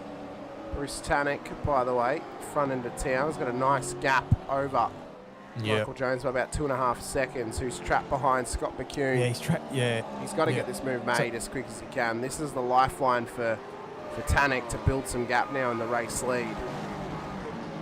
And it'd be great to see Jones have a good result here too, considering how he has been up the front end of town for a number of races. A little bit of damage on the left-hand side of that car. It'd be good to see him have a decent result after being up here, up the top end of town for a few races and not being able to sort of just seal the deal. So we'll see how that ends for him. Has just allowed Jones through prior to turn 9. So Jones gets through, now looks to chase down Tanek. And battle will look to be on for the race lead. Is Corfiadis going to do the same thing for Viger and Brook? It doesn't appear to be so. He's fighting for this thing. Another battle I'm watching at the moment between Brent O'Brien and Ron Allen. Horsell on that sort of crowd there. That closed right up and then has just sort of spread out a little bit there. That's a big battle pack there. Great point as well, being made out in the chat as well, saying that the other side of that coin is says it's also possibly slowing them both down by battling and wearing his tyres out at the same time. Yeah. So, both sides of that coin. Again, it's a tough balancing act of deciding what do you want to do, how do you go about it, and is he making the right choice or the wrong choice? Don't know. Yeah, and that's right. I mean, we're sitting in the booth just watching this, unfold, and can only call as we see it. But he might have a different feeling in the seat. He just thinks maybe he's got a better car underneath him than we can see or feel. And he's, like you said before, if he feels it being held up, the tyre deficit that he's creating might be worth a risk to get past. We're at the halfway point of the race, Brett, in this lap. Oh, Ron Allen. Big snap at turn 8. Won't get the run now on O'Brien that he would have wanted. End of this lap will mark the halfway point of the race. So we've already done 100 kilometres here at Long Beach Street Circuit. Sun is beginning to come down. You can see how orange and twilight coloured this track is becoming. The track temperature is starting to cool throughout the field now as well. We've got 21 degree track temps, ambient temperatures down to 20 degrees, and it's only going to get cooler as this race goes on. Lost the wall. Lost the wall. Oh. No, still side by side. Oh, that's a really wide run by Real. Duggan's in. Duggan in pit lane. Yep. That battle continues to push on as well. Rick Viger with Ben Brook on his heels, fighting with Yusuf Corfiadis, but they don't need to fight him. He needs his stop. The issue is there's time that's being given up to Michael Jones and Bruce Tannock at the front of the field in the battle for the race win. Both CPSs have been completed for those that are up here. And now it's going to come down to how well can you look after the tyres for 40 plus laps off of that last pit stop. It's a long time. I mean, this place is a tyre killer. It's that classic street circuit surface. It's the road variant of tarmac, which just destroys the tyres under you. It's low grip, but it's hard on tyres, and this is a track that will kill them because of the way you have to approach corners, the way you have to approach this car. It's very, very difficult as Vaban looks to get this move made on Hoffman off the exit of 11. Gets the job done, and now pushes on to Scott Weston ahead of him. And we were probably quite lucky that the temperature is slightly dropping. Otherwise, if it was sort of in the morning and a track was just heating up further, that tyre deficit, tyre degradation would have been even worse. So quickly. Yeah, they would fall away off a cliff's edge incredibly quickly. So that would be an absolute tough one to call. Maybe we need to get a hot race in there. We have a wet race, we've got a twilight race. Maybe let's get a hot race out there. Melt the tyres off the rings. Melt the tyres off the cars. Really throw them to the sword as best that we can. Jeremy Bush, by the way, battling here with Brett Taylor, back for P22. Taylor's up 12 spots tonight. Great gain from him thus far. Yeah. In a fantastic Taylor's race. Had a great run. Yeah. He's really proving his own here amongst that top 25. Also seeing good racing, of course, from the likes of Rick Viger, Ben Brook, of course Michael Jones and Bruce Tannock at the front end of town as well. Really impressed tonight by Abel Verben as well. I mean, up 3 into the top 10, Brett. Could be a front runner for driver of the day thus far. It's really exceeding the expectations I would have had on him coming into tonight's race. Yeah, I mean, it's interesting the way things have fallen for a lot of people here tonight. Just watching Ben Brook on the back of Viger. Down under about 0.4. Oh, that sun. How is that? Cop that. Burn your retinas out of your head. Yeah, but give yourself LASIK doing that. Unbelievable. Let's see if we can catch a driver coming down straight. There you go. A bit of sun coming in through the window. Yeah. Just blinding Joel Oosterwall at this stage. And through turn 1 as well. Blasts off the dash. My God. And there we go. Right on the braking just at the left zone. Of the signs. Yeah, Right just at the left of the signs. Hits you in the God. face. Yeah. Worst possible time you could ask for it. Yeah. Bruce Tannock, though, doing a great effort here tonight in the race lead, of course, Brett. I suppose this we can probably the best driver we could give a sort of little bit of a preview to the track tonight, because it's a tough task to put everything together around this space. And look at that sun. Oh, Where do you aim the car? It's fantastic, isn't it? Love a twilight race. So tough zones we've spoken about all night. Turn 1, incredibly difficult. Yep. Got to try and hug that line on the right hand side as best you can, and then try and cut the curb. Don't want to cut too much, so you will get a significant slowdown. And then this tough section here of the fountain section as well, Brett. Again, you're just trying to dance the car through this. That left-hand wall that I was talking about earlier. You got to get really close to that. Through 4 and then up through 5. This is that tough curve. Very tricky. Off camber. Yeah, and if you catch it wrong, the car will go round. It's very, very difficult. Hugging the wall on the outside at 6 and then tucking it straight in again. I have hit that inside wall quite a few times, Brett, in my time racing around here. It's very difficult up towards turn 8.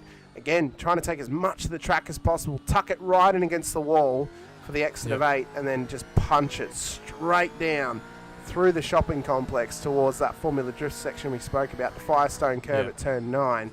And this is a wild ride through here. I remember the days when it used to be a fully 3D curb and you could go 2 wheels over the curb through there, just absolute curb hop.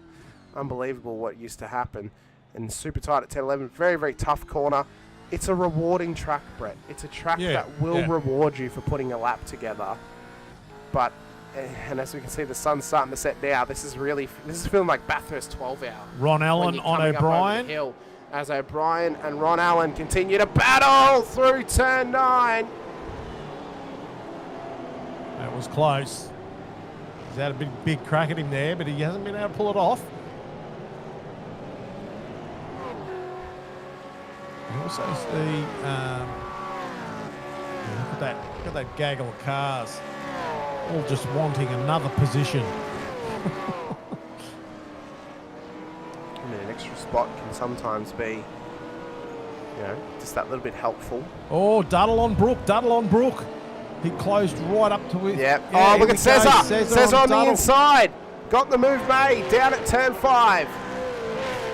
So Brooks dropped off the back of Rick Viger, and that's given Cesar the chance to get past Duddle.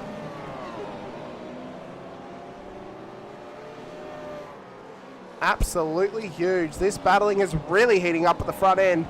But how bad is the tyre wear on these cars? Is it going to withstand the final 27 laps of this race?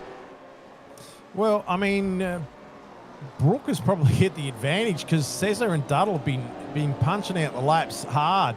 So Duddle should have Brooke should have a slight tyre advantage, methinks.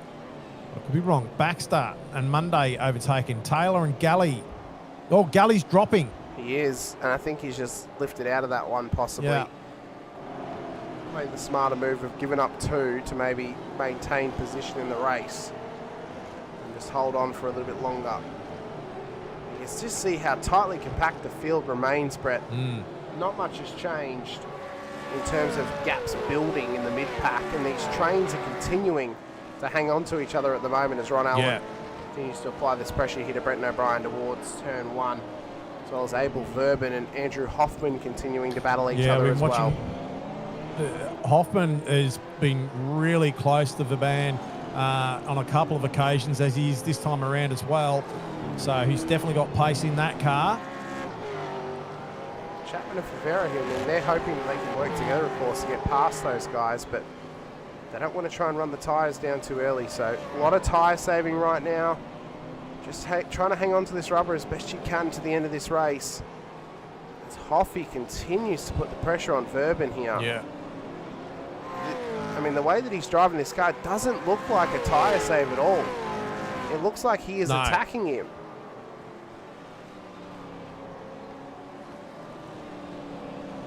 He's still applying pressure. Ron Allen back on the back of O'Brien. Gary Buckland getting past Baxter. So that gap for Allen closed right up again. Here we go. Got a bit of a spread going on here. Yeah, Mick Clifton on the inside of Baxter. Lovegrove getting past Bush. There's quite a few minor moves continuing just to be made at this point of the race. Bruce Tannick, though, and Michael Jones have closed up. Yeah, so big battle time. for Jones the race lead. Battle for the race lead is on, and I wonder, is Jones pushing these tyres too hard? Because Tanik looks to be cruising right now. Well, the other thing, I mean, I was just about to mention before, look at the battle packs going up and down the tree to the left of the screen. There's a decent sort of, obviously the first and second cars in the train at the moment, got a decent battle going on there, but we go back, we've got 1, 2, oh, who's this the wall? Mario Reale. Yeah. And that is cooked. That car is crunched into the tyre barrier. You see him try and nurse it back. Luke Goldman saying we need to do 164 laps of Long Beach next time. I agree, Luke. 164 laps around here would be mega. Absolutely mega. Down to Jones, down to 3.8. Here we go. Matt Fu and Oosterval battle away. Side by side towards turn 9. It's a drag race to the braking zone.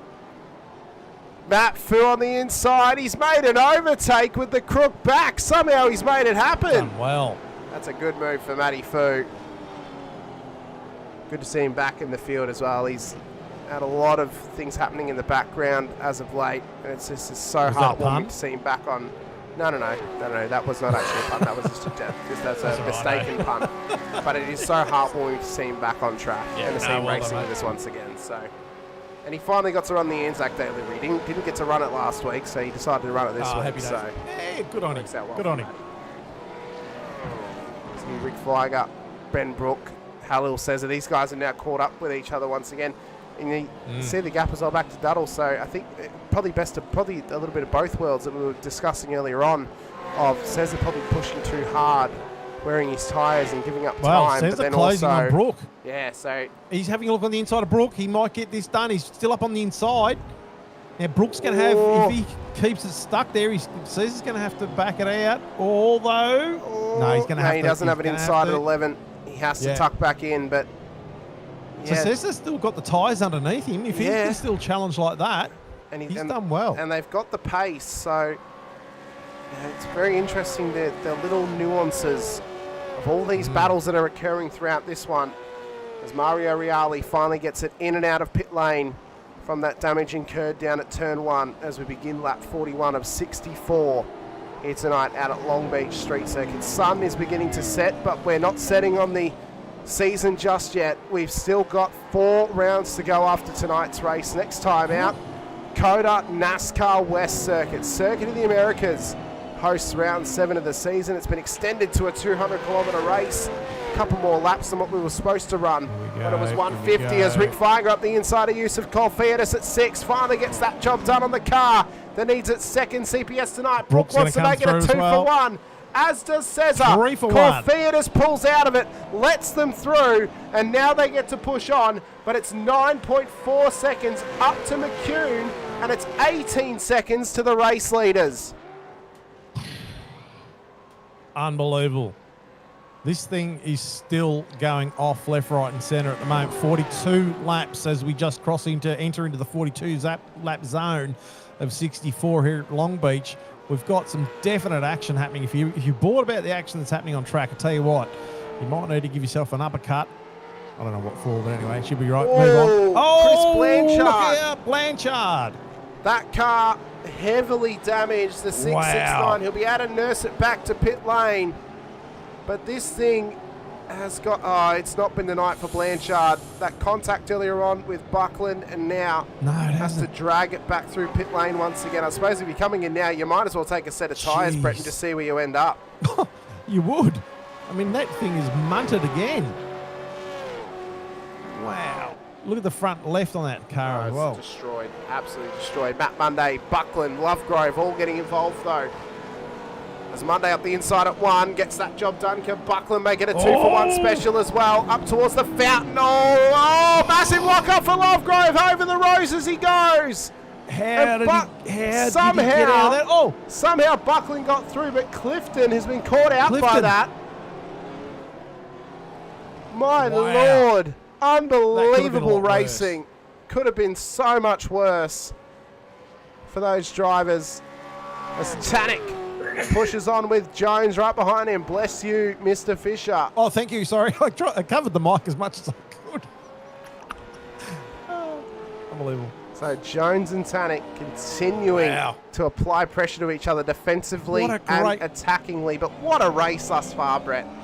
Yeah, I mean, Jones just tapped the wall! Jones just tapped the wall! And he's destroyed the front end and pulled straight in front of Blanchard, who's just come out of pit lane using that fast repair.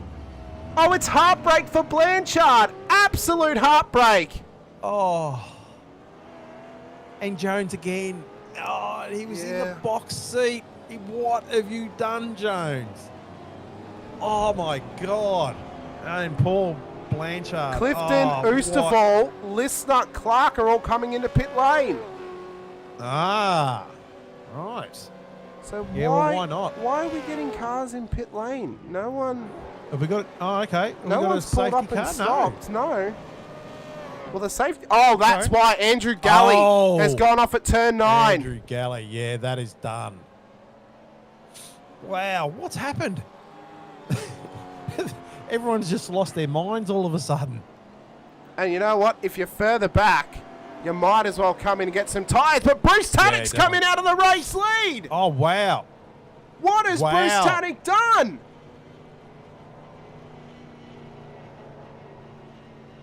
Tannick has come in out of the race lead to take a set of tyres. Jones and the others are going to keep going. Oh, that's a mistake from Jones. You've got to get the car fixed. You've got to get the fast repair on it. What's happened? Everyone's lost their minds. I think, well, Tannick must have thought... Well, he's coming for tyres. He's coming for tyres, well, but there's no other reason why. No, but I reckon Tannick might have sort of thought, safety car, beauty, everyone will come in for tyres because we've been on them so long. Well... Not the case. It's a massive gamble. The difference now is he is going to be on fresh tyres. Well, and he's exited pits, by the way, P16. So we've got 21 laps to go. When we go green again, it's going to be probably just about 18 or 17 laps. He's got to gain a position a lap to get back to the race lead. I wonder whether Tannick's still in the chat. It's a huge gamble. Send a chat, Tannick, if you can. What was your thought? Did you think everyone might have come in for tyres, or you just made that gamble?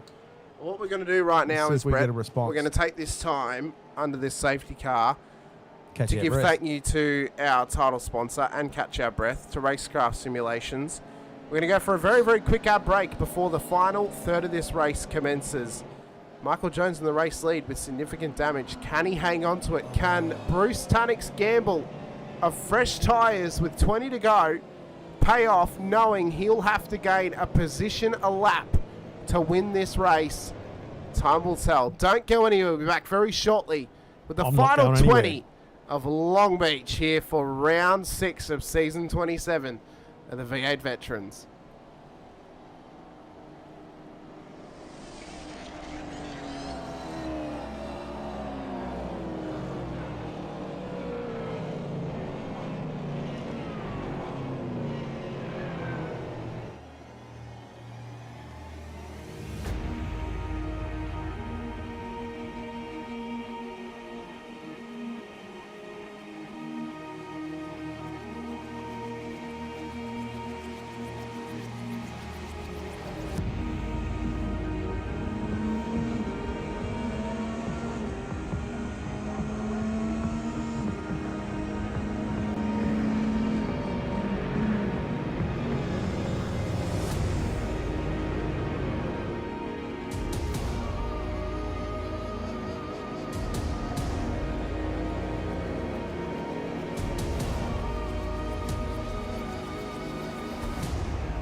Well, the question on everybody's lips is the gamble going to pay off for Bruce Tannick, who previously at this circuit has been the bridesmaid before. Last time in season 24, he was probably the fastest man on track, but he wasn't the man to win that race. And tonight, he's put himself on the back foot now. He came in with a massive gamble at this pit stop for the safety car. He came in for a set of tyres when the top 15 have all stayed out.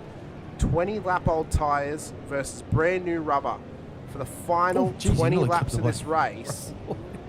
With the car that has been the fastest on the track all night, it's light on fuel. Can he make 15 positions when there's 17 laps to go? Well, time will tell. Oh, and the other question on people's lips was, what the hell will that sound was before we went to the ad break? I know, I had already muted you at that point. Oh, bugger. Joke's on me then. You just did that for me, Brett. You didn't do that for anyone else. It was just for me. Righto. Then but the other real question is, though, Brett, is why didn't Michael Jones come in and fix his car with a fast repair? He wouldn't have Is given Jones up. in the chat? Well, I don't believe so. He wouldn't. He would have only given up pretty much traversal time of pit lane. So he probably would have been around where Tannick is. Well, I mean, the car looks like it's going driver's seat. Let's see whether the wheeler's heading straight. He might not feel like the car is that badly damaged. The issue is, though, he's not going to have any straight line speed because of the lack of downforce on the front end. But how do you know? And because of the drag that's going to create down the straight, he's going to be susceptible to a move at turn 1, turn 6, and turn 9 to those that are behind him. Now, the other question is, how much has Halil Cesar destroyed his tyres? Because we know that he was pushing hard earlier on to get past Duddle. The car looked okay, but it has been loose through some of these corners. How are those tyres on board that 5 car? Can he hang on to it and keep it under him to finish on the podium 2 weeks in a row? The other two that are looking pretty threatening, though, Rick Viger and and Benjamin Brook too. Yep. You know, like, hey. Well, and Ben's already a race winner this season. We mentioned earlier on, Chad was the most previous Viger to win a race here in Split 2. The most recent Angry Birds driver as well to win a race here in Split 2 back at Watkins Glen last season. Can Rick do what his brother did last season and win a race at an American circuit that is on the IMSA calendar? Pretty interesting duo of statistics there. 2 brothers. Could they both win at an IMSA circuit in the US? Time will tell.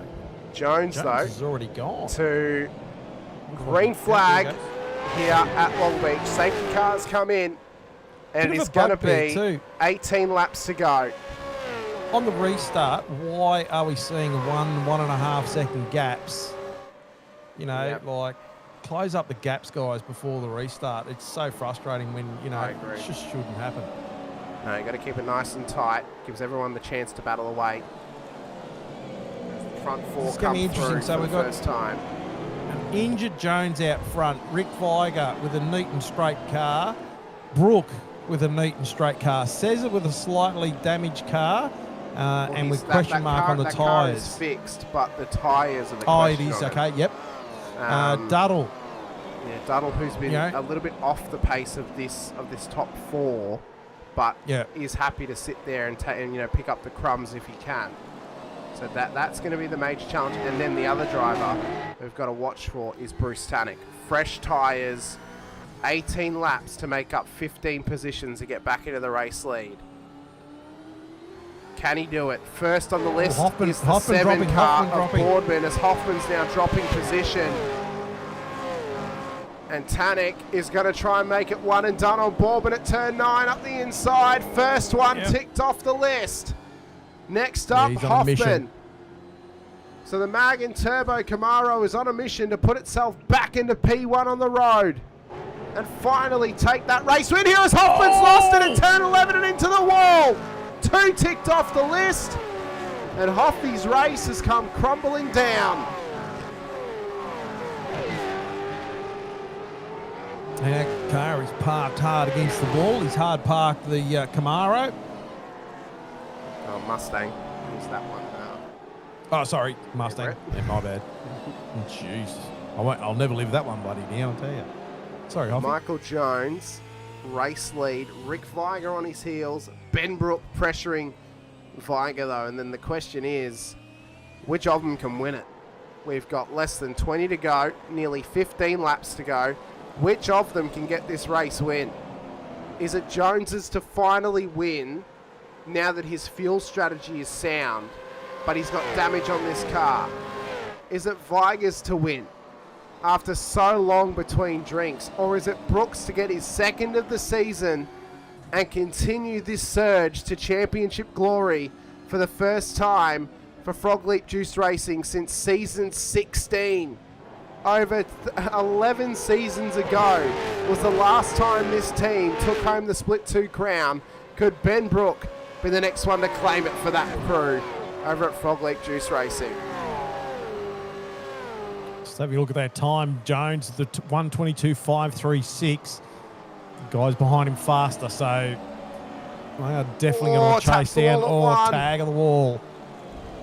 He's going to be fighting against his car. He's going to try and figure out what he's got going on. Tanik's past Callahan now, so he's up to 13th. He's picking them off one by one every single lap, and I think turn 9 has become the target prey zone.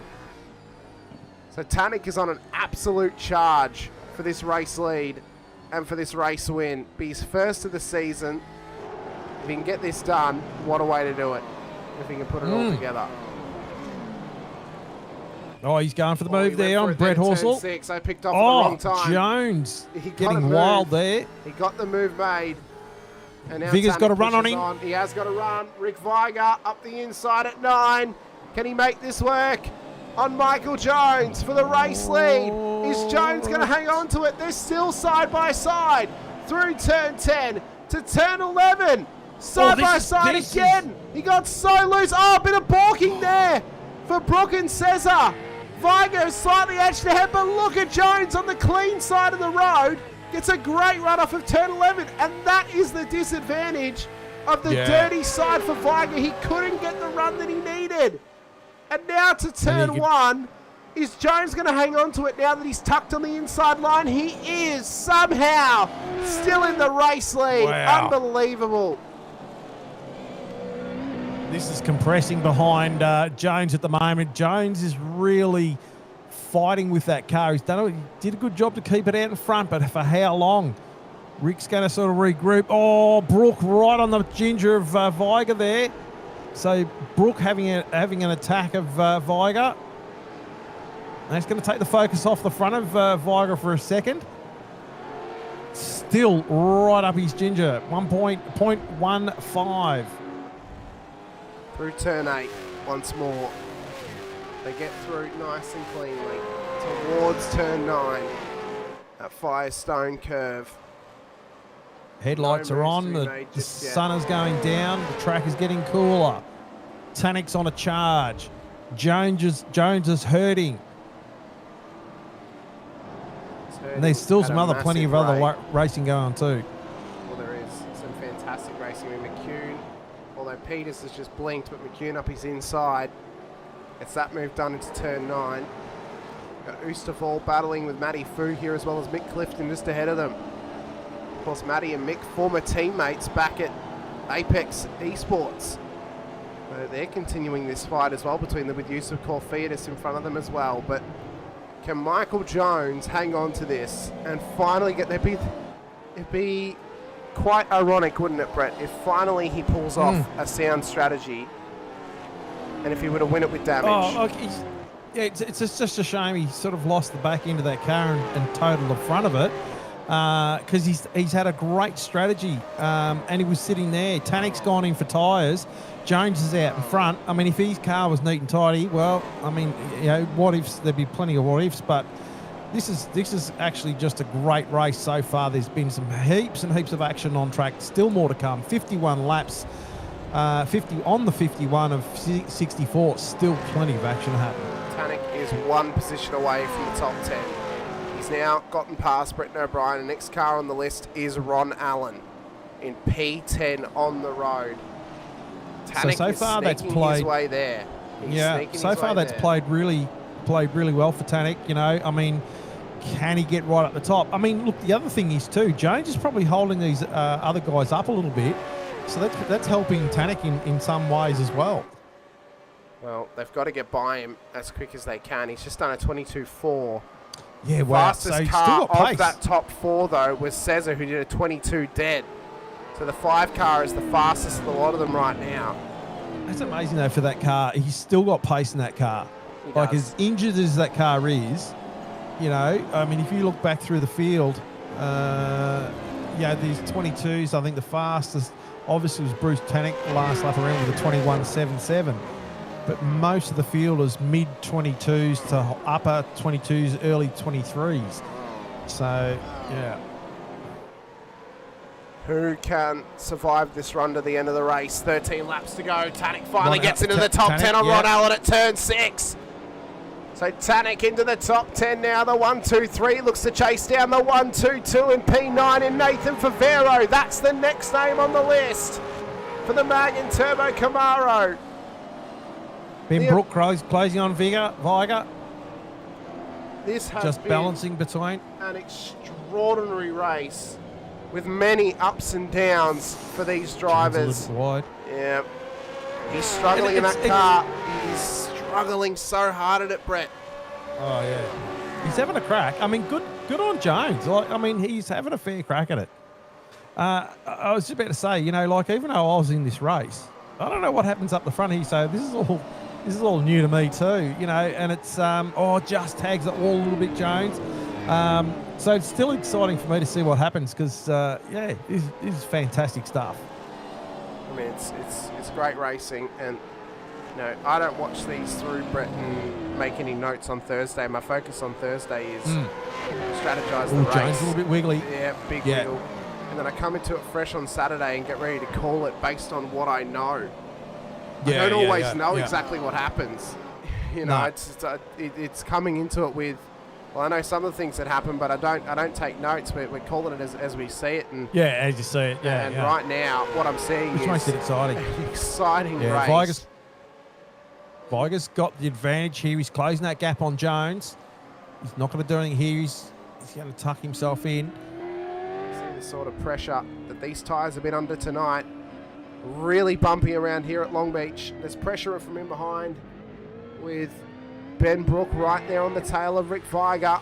And there's Viger's got a good exit. But Can so he did close? Jones. Jones got a good exit as well.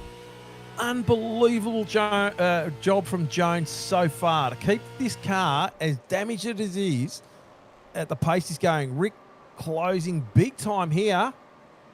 Can't quite get it in towards turn 1. Fu and Clifton dropping a little bit there, so they've had a bit of a...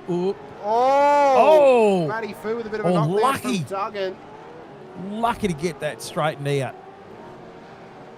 I'm sure we'll be able to see it at the post-race highlights of this one. Oh, we're going back to the post-race. I haven't had to reset the timing this week, Brett, so we get the full race highlights. Excellent. But yeah, Jones doing a fantastic job. Really, kudos to Jones for how well he's driven so far, considering the damage to that car, keeping these other guys at bay this far. So, you know, if is Viger just allowing the car to chill a little bit before he has another attack? Is he worried about what's happening in his mirrors? You know, Cesar also looks like he's just hanging back just a touch as well. Maybe just trying to control the tyres a little bit better as he can, as Tanak now gets past Favero down at turn 9. So the favourite hunting ground continues to work for him. Now Tony Chapman is the next name on the list. This Magen Turbo entry. Ron Allen wants to try and get past Favero as well off turn 11. Can he get the run? No, he can't. Oh, Jones. Oh, Viger's got past Rick Jones. Viger got by him. It must have been a hurt exit. Brook's going to get him too.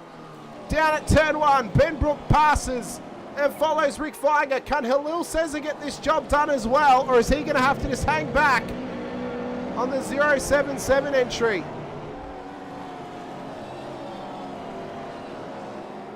Wow, what a change in this race.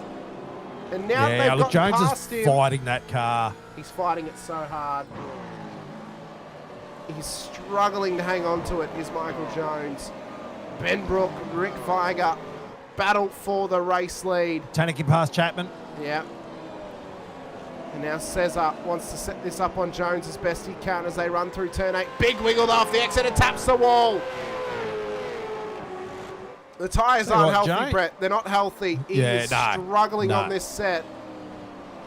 But he's just trying to nurse it as best he can. Tanek now up to the back of Verban. So that is the gap now between Tanek and the podium.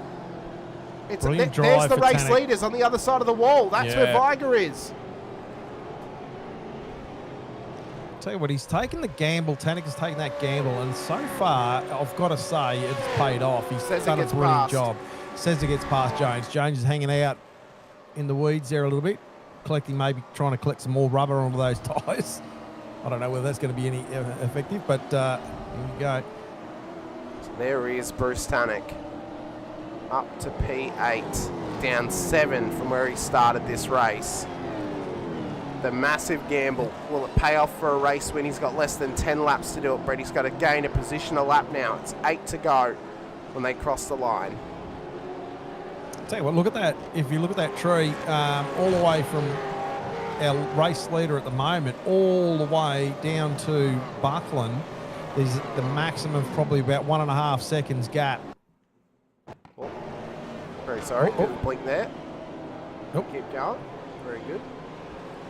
Tanek pass. He's now got past Verban. So Tanek now up to P7. He got it done at turn 8. Oh, another blink. Do apologise. It was a problem I had on Thursday. It was at that point I saw I was getting a ping flag, and I'm like, I'm just going to close everything other than iRacing. So that should be the last blink that I had from Thursday. So O'Brien being the biggest faller offer in the last lap or so with the 2-second gap between himself and Allen. But other than that, that is still, for the top 20 drivers or 19 drivers, that is a huge drain in the front of this field. Starting to stretch out a bit between Jones and Cesar, but still in contact. Well, there's the gap for Bruce Tanek to the race lead. Tanek gets through it. Gets through at turn 1. And it's now 1 away from the top 5. What a run for Bruce Tanek off that massive gamble. But is it driver of the day worthy? He put himself in that position, Brett. Is it worth the nod?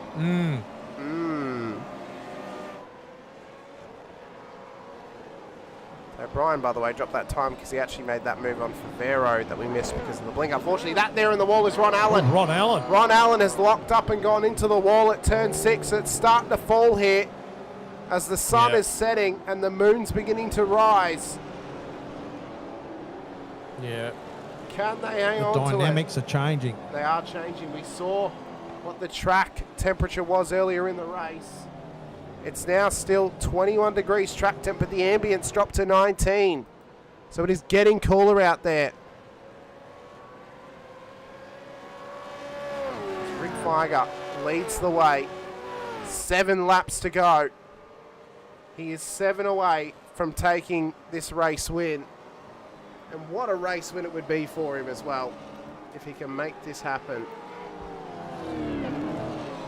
Ben Brook on his heels. Ben Brook going, he's right on his heels. So this is it continues up the front end of the field to be a great battle. And there is Bruce Tanek in comparison to that top 5. He is right there. Well, Tanek's last lap around was nearly a 22 flat, and so from Rick Viger, 22.7, 22.7 to Benjamin Brook, 22.6 to Cesar, 23 to Jones, 22.9 to Duddle, and then 21 nearly flat, 22.1 for Bruce Tanek. So definitely the fastest out of that pack, as you'd expect. You would expect that, as they continue to put the pressure on each other. McCune on Lovegrove. He's right there up the inside. Gets that job done. Down at turn 9. Yeah. So Michael Jones is beginning now to get further and further off the podium as Matt Monday and Buckland continue their battle. So Buckland's actually got himself back up to P18 now. Still work to be done. He's not going to get back in the top 10, but I mean, look at this train as well that's continuing to build here, Brett. You're at the back end of this with Boardman, Callahan, Horsell, Favero, O'Brien, and Tony Chapman is just focused up ahead of them as well. And Tannick's now on the heels of Duddle. Yeah, as I was saying, it's quite amazing. You know, like, I mean, they're starting to, Weston's got a bit of a gap, O'Brien's got a bit of a gap, but other than that, you know, there's 1.5 seconds between a couple of drivers, but geez, there's some close battling going. Tannick on the inside. No, backs out. Couldn't quite get it done at 8. But is he going to get the run though to 9? He is. How was that? Got a great exit there, up beside Duddle, and gets that job done. Yep, in through turn 9. So into the top 5 goes Bruce Tannick, and now looks to chase down an injured and wounded Michael Jones. Oh, that'll rub salt into the wounds for Jones. Loose. real loose. Oh, you've probably seen the headlights of Tannick in his mirror and gone, oh. Verban as well, putting pressure now on Scott Weston towards turn 1. Has Verban got some magic left in this Camaro? He's not willing to go for the move at 1. But if he can maintain and stay right on the tail of Weston, he could set himself up at turn 6 or even down at turn 9 later in the lap. Oh, Tannick finally got past him, but he just clipped the wall. He clips the wall down at turn 4. Wow. And now looks to chase down the man that beat him last time at this circuit. Halil Cesar on the podium. Has he worn out these tyres?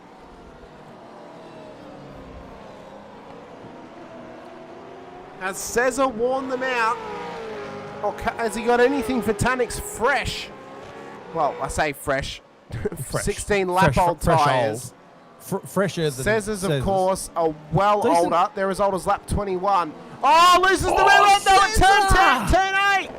Round it goes. He thought he was on the drift circuit. Oh, no. Cesar drops the spot. The tyres are cooked. And there goes the podium. With no fight. He just lost it. He's going to have to let most of this field past. He's got a little gap here. Oh, that was close. Wow, he'd be kicking himself on that one. Unfortunate stuff there for Cesar. That puts Tannick back up into P3, which is absolutely phenomenal drive. And here we go with Verban on Weston. And then we've still got, behind O'Brien, we've got a number of cars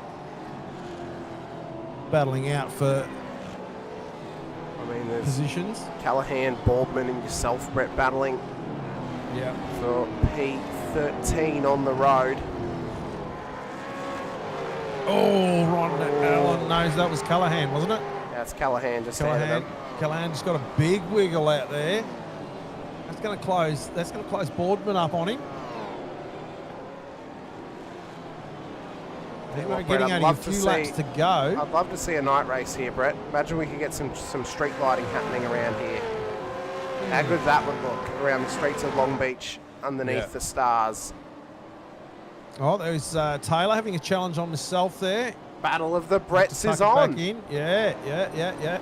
Buckland having a challenge on Monday back behind as well. So, yeah, we're starting to get into the desperate stages of this race now. So, David Duddle, further up the order, by the way, is hoping for that top 5 finish. Well, he's got Michael Jones ahead of him with significant damage. Could still happen here as the band continues to pressure Scott Weston for P6. Could this be on for Abel Verban? What a great drive from him, by the way, Brett. I mean, it's just a phenomenal race from Abel. Outperforming, as we said, the expectations we would have had of him coming into tonight. Yeah. Just a great performance. Just a great drive, honestly, from him. There has been some good drives all around. So we're getting closer and closer to that white flag lap here tonight. Brooks still closing. He's went 0.3 on Viger. It's not quite close enough to challenge. I think, unfortunately for Bruce Tannick, the race lead battle is over. He's only got 2 laps to chase down a 4.5, nearly 5 second gap. I don't think it can happen, Brett. But I tell you what, To you'd have to be P3. happy to get back to where you are. Yeah, you're giving yourself a podium when you were back in 15th.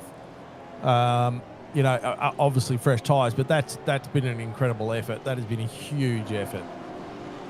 Gary Buckland's effort to get back to Buckland's, P17 yeah. after his drive-through as well. And McCune's hounding him as well. Yeah, that's a great drive. I mean, Jamie Peters, who has lost this front end more times than you can count at this point. What a drive. They've given up on the lights on the front of it. He's back up to P21. He's down 4 from where he started, but still a great drive. Baxter up 13. Been a great race as well. Callahan and Taylor up 19. Horsell up 13. Boardman and yourself, Brett. You guys have gone together tonight. Up 14 positions into the top 15. That battle's not over there. It's not over. It's still on. Boardman's challenged Callahan a couple of times. Callahan has sort of come unstuck a couple of times. Well, as we see there, the back of the car wiggle. That closed Boardman right up. He looks like he's got something going on here. He wants the run to turn big line. 6, but he can't quite get the outside. Pressure's starting to build now on Callahan. Can Boardman get this done? Oh, big wiggle Boardman though. sideways. Big wiggle off of turn 6. He tries to go for the inside. At turn 8, clips the inside wall. Brett Fisher looks to go to the outside now. They have a bit of a coming together. They're still locked in together. Bit of side drafted into the wall. Goes James Boardman after a terrific drive. Unfortunately, a slight error has forced a coming together, and down the order that car goes.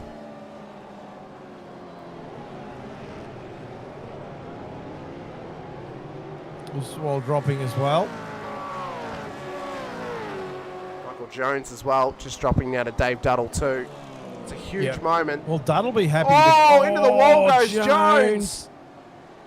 It's going to allow Western to sort of try and get up another spot here too. The white flag, final lap of the race. Rick Viger is around about 40 seconds away from his 4th race win in V8 Veterans. Did you see Brooke just hit the inside wall there? He clipped that wall at turn 6. So Tanik has closed the gap within in a second, under a second. This is, he just clobbered the wall at turn 8. Oh my God. Everyone is just trying and everyone's putting everything on the line here. Watkins Glen in season 26, it was Chad Viger. Brooks not out. Who took home Brooks a race not out of this yet. He's still got a couple of... He's got a couple of turns. One corner to try and make this move. He's got to get a run and hope that Viger doesn't. He's got through there cleanly. Rick Viger will make it his 4th win in the V8 Veterans. First of the season for Rick Viger as he returns to the top step. Brooke home in P2. Tanik with a recovery to P3. Duddle comes home. Big clobbering contact though with Jones and Weston on the last corner. That's going to give Abel Verban a top 5. Unbelievable on the final lap. Continues. Jones caught up in that as well. Wow. I'm not sure if he was, but that's a huge one to the end of that race. Jones was dropping as well. Well, he was dropping. He got loose at 11, made the contact with Weston, and then that's allowed Verban through. Oh, right. Sorry. Yeah, it was Jones. Yeah. Oh, wow. Oh. What an end to this race. And what a race win for Rick Viger. Are you not entertained? Within the span of 13 rounds, Brett, the Viger brothers have now won 2 races at 2 different IMSA circuits for Angry Birds Racing. What a victory for the Kumo Tyres entry. His 4th ever in Vets. What a win. Sensational stuff there from Rick. He would have to be absolutely stoked with that. And a sensational return to the top step for him as well. Ben Brook, commiserations to him in P2. And then Bruce Tanik, what a drive for him. What a drive for Bruce Tanik. Brooke, I'll tell you what, he really put it all on the line there as well. Like, he had a great race.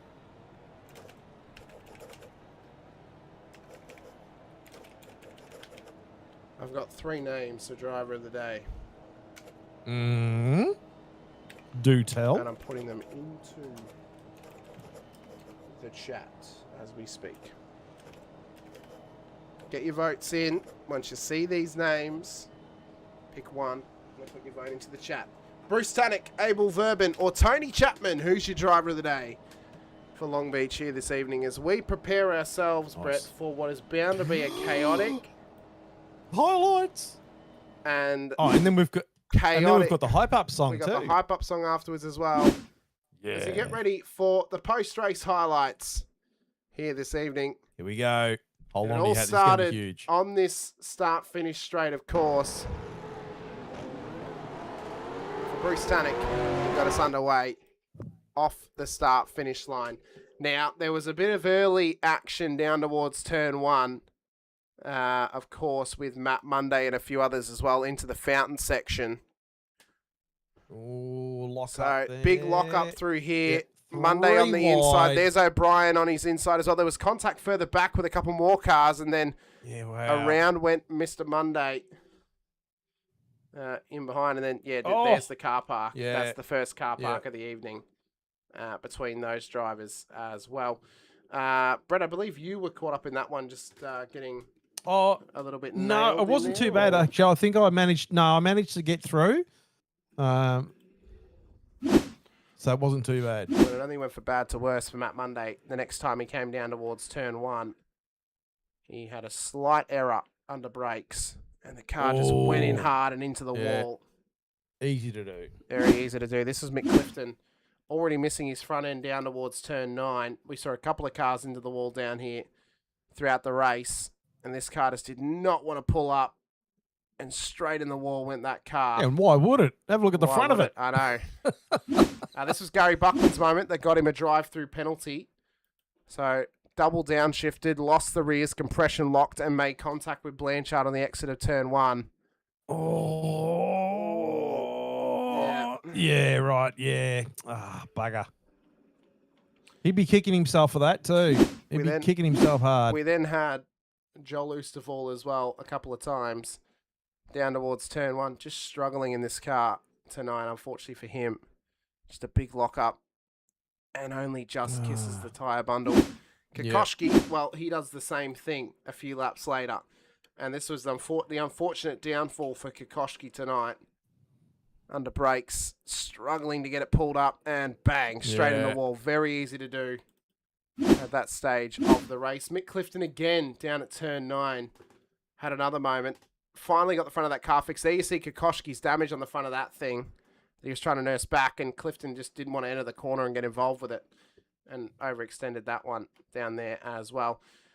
We then kept it mean and green for quite a few laps before we got into a wild moment as well for Stephen Kokoschki once again. This is down at turn 1. He's in behind Yusuf Corfiadis.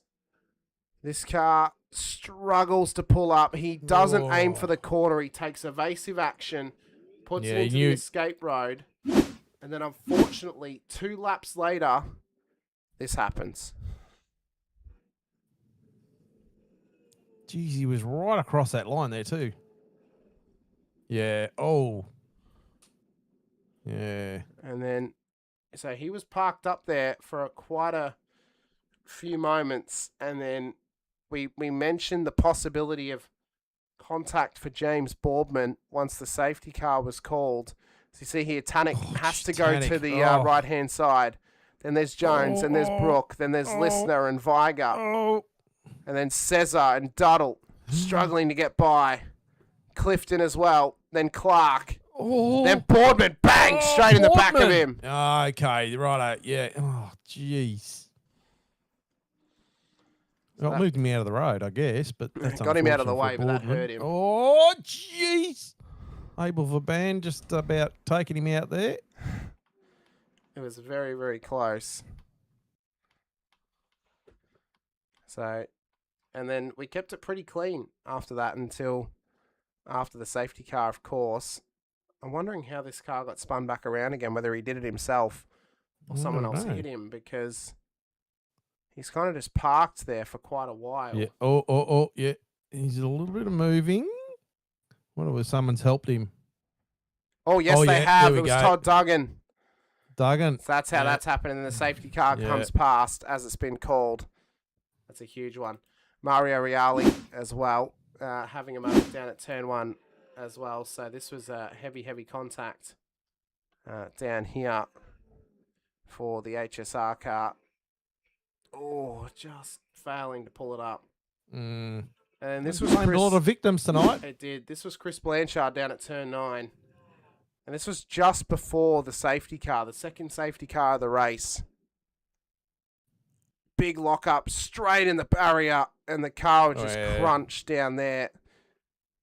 Engine began to go, and he had to nurse it back to pit road. And then there was Andrew Galley, who was just in behind him as well, who had another moment not too far away from that. Runs it wide, I do believe. And then, I think he touches the back of him, unfortunately. And so then this was Andrew's moment later in the race, or about a lap later, that brought out the safety car. So down towards turn 9, under brakes, locks the rears, doesn't want to pull up, and straight in the wall. Yeah, bugger. And then how's this one for Michael Jones, following Bruce Tannick? Chris Blanchard, by the way, has just come out of pit lane. He's fast repaired his car. Jones hits the wall, into the barrier. There's Blanchard, who's just fixed it up, and straight in the front of him. Yeah. And then that was pretty much the final big one of the evening. Everyone else was either a rear end lose or ending up in the wall. Although there was this moment with Andrew Hoffman as well down at turn 8. This car was struggling towards the end of this race. Clip that wall. Actually, there was this one too. We got the end of it. We didn't actually see what happened. So Mick Clifton loses the rear end. Fu comes through, tries to pull it up, and Clifton's just run it and just lost it again. So it's very odd. And then Fu's come through the corner, and the rear end's been clipped by Duggan. So just a very awkward moment for him.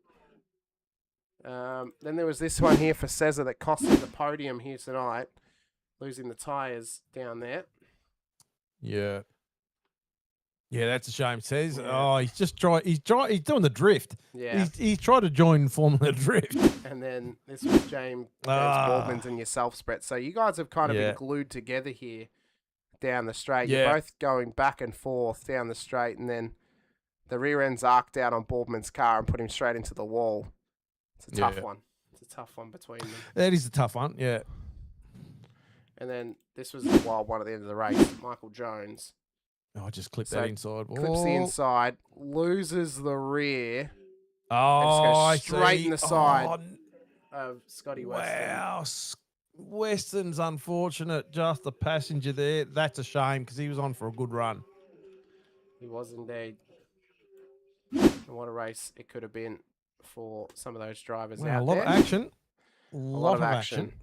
We've got a driver to speak to in the waiting room with us. Oh, Rick Weiger waiting to have a chat to us. But first, we've got to quickly do the maths on the driver of the day. There's plenty of votes out there right now. So I've got to try and scroll back. Tell you what, it's been begun it from. There it is. What an action-packed race Long Beach has. It has not let us down whatsoever. There's been plenty of sad stories and some unfortunate ones, and there's been some pretty good ones as well. So hope you've enjoyed the broadcast so far. It's been a great race call. It was just plenty of action. Just does not let you breathe sometimes.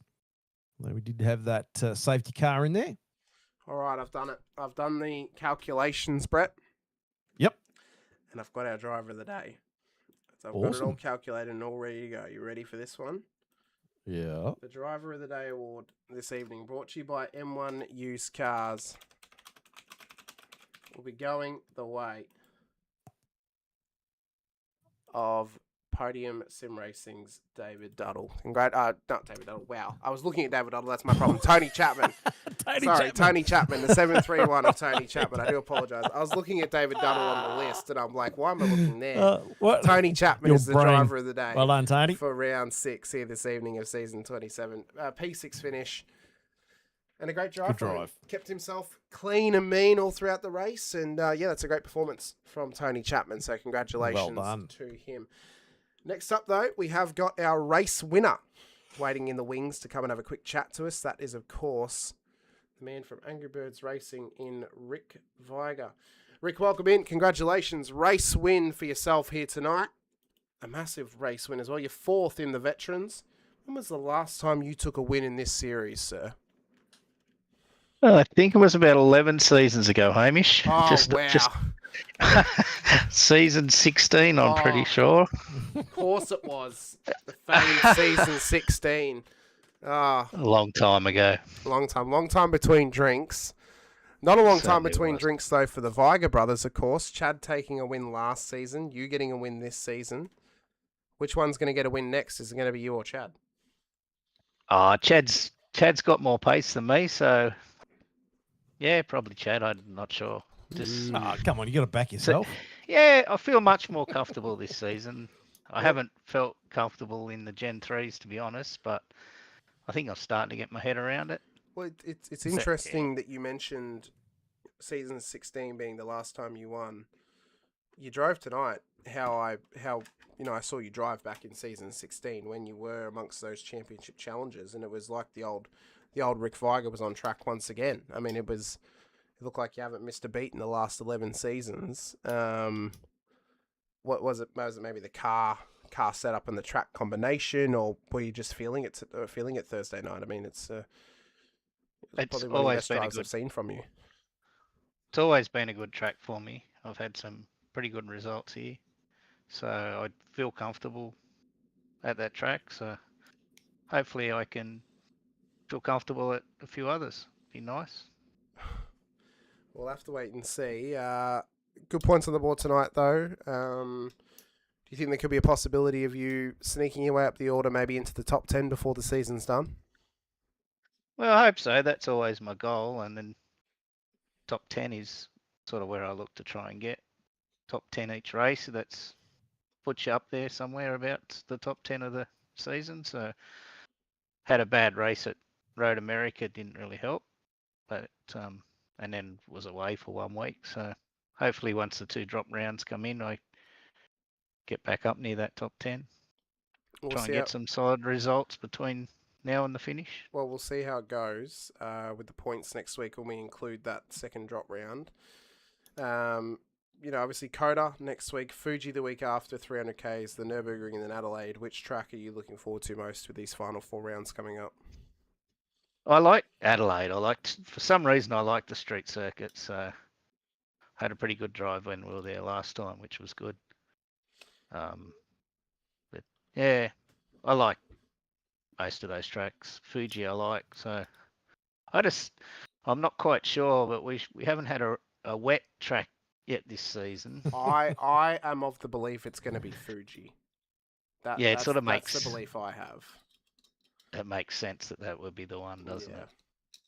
Yeah, being that Fuji is known for its monsoon weather, it would be very on brand of Vets Management to send us for a 300k race at a wet Fuji circuit. That would be great. Be pretty on brand. But clouds are going to open up and it's just going to rain the whole race. It's going to be great. 300 mil of bloody rain. Might make for a long night. It might. We might be here for 4 hours for that one, but wow. But Rick, we appreciate your time. We can wish you the biggest of congratulations for this race win. Is there anyone that you want to give a shout out to before we let you go this evening?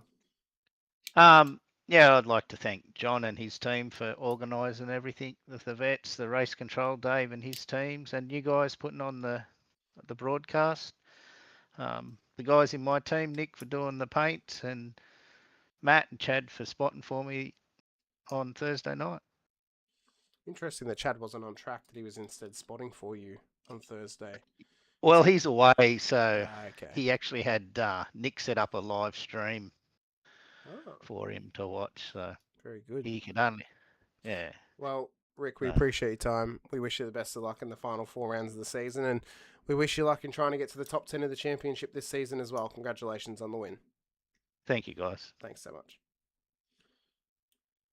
I'll tell you what, Brett, couldn't have happened to a nicer guy. to get that win. Absolutely fantastic. Yeah. Just Tough race and a good win. Yep, tough race, great win, great character is Rick Viger, and a great job to Tony Chapman as well for taking out our Driver of the Day award here this evening. I mean, just a great race. It's exciting times to come. Next week at Coda, it's a sneaky, favoured track of mine. It's not one of my favourites, Brett, but it is one that I do like because I think it's a very rewarding track when you can put it all together. And it's a track that can throw out some great racing. So it's exciting times for next week. That race has been extended to 200 kilometres when we go racing out at Coda the next time out as well. We appreciate everybody's time, as always, for joining us here for Season 27 of the Racecraft Simulations V8 Veterans action for Split 2. This has been Round 6 out at Long Beach. Next time out, Circuit of the Americas, NASCAR West Circuit, 200Ks. It's going to be a fun time once again. Big shout out to the series sponsors, of course. Racecraft Simulations, the title sponsor, Logitech G, Parramatta Isuzu, Player One Sim Gear, Nova Sim Sports, Project Phage, Streetwear, to LGC Images, and M1 Used Cars as well for the Driver of the Day award tonight. I win the way of Tony Chapman. Next time it could go to you. Be sure to give support to the V8 Veterans and Infinity Broadcasting channels by clicking like, subscribe, and the bell icon as well on both, so you guys can help us get to our next milestone for both of them as well. And if you are liking and subscribing on the Vets channel, you'll be notified whenever they go racing with the Split 2, Split 3, and Split 4 action. And over on Infinity Broadcasting, you get the notification for the Split 2 race as well. The American-based High Side Motorsports with the Gen 6 NASCAR action on Monday mornings, 9:50 a.m. Australian Eastern Standard Time. We'll be back once again next Saturday night, 8:30 p.m. Australian Eastern Standard Time, with Round 7 of the season here for the Racecraft Simulation V8 Vets. And until then, thank you all so much for joining us. Until next time, stay safe, drive hard, and as always, bye for now. All right. Get your headphones cranked up and have a crack at this one. See what everyone thinks. Okay, catch us all next week.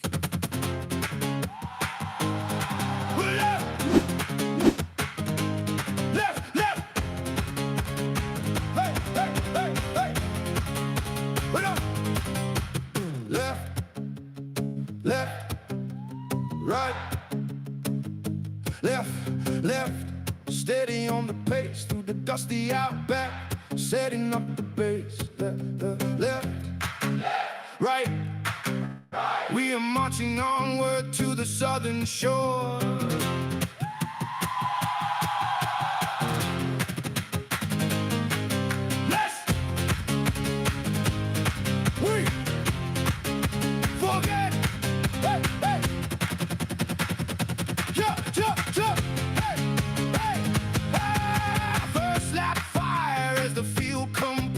Jones gets caught and the pack explodes. Dust through the S's, chaos rising, everyone fighting for the same narrow road.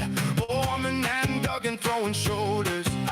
Mid-pack thunder in the danger zone. Two cars locked in a street fight rhythm. Neither one willing to leave it alone. Allen slicing through like a quiet assassin. Driver of the day written all over his run. Clock climbing hard with laps in hand. Buckland saving fuel like a man on a mission. The big fish holding P5 with a clean, steady stand. Monday's race falls off a cliff. Penalty hits, then the lights go dead. VIR gives and VIR takes. Never apologizing for where it led. Behind the leaders, the pressure is building. Vigor and Weston right in the chase. A pack of wolves waiting for a mistake. Breathing down the neck or the front, running pace. Then the moment the whole race remembers. Tannock defending like a man possessed. Kokoschky hunting through the tight, slow sectors. Two drivers pushing past what's reasonable, past what's blessed. Side by side through the roller coaster. Grass on the tires and a lock-up screen. Three corners deep in a battle for glory. Wazzy and Kiwi on an Anzac dream. Between the concrete walls with the engines unplugged. Heartbeats louder than the roar we love. Let's swap flying like a fist in the fight. Every lap burns harder in the daylight. Yeah. Now we roll west to the streets of Long Beach fountain spray in the rhythm of turns. Shoreline drive like a fuse that's burning. Concrete waiting for whoever misjudges and learns. Hairpin tight like a called up rolling bump under the bridge where the brave don't lift the rhythm section. Dancing on a knife edge. Every mistake here becomes a permanent gift. The field arrives with the scars of VIR. But the street fight spirit carries on through new walls, new risks, same heartbeat pressure. And every driver knows what they came here to do. No run off waiting to save your story. Just concrete teeth and a narrow line. One wrong inch and the race will take you. Long Beach doesn't care if you're feeling fine. Between the concrete walls with the engines unplugged, heartbeats louder than the roar we love. Let's walk flying like a fist in the fight. Every lap burns harder in the daylight.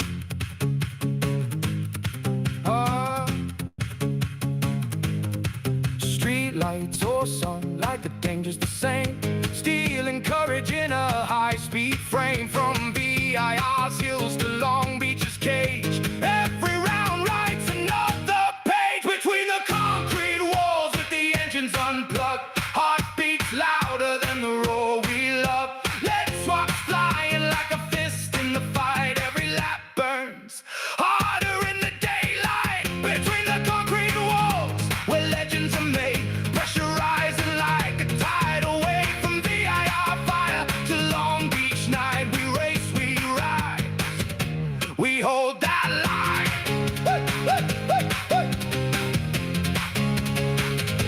We hold that line.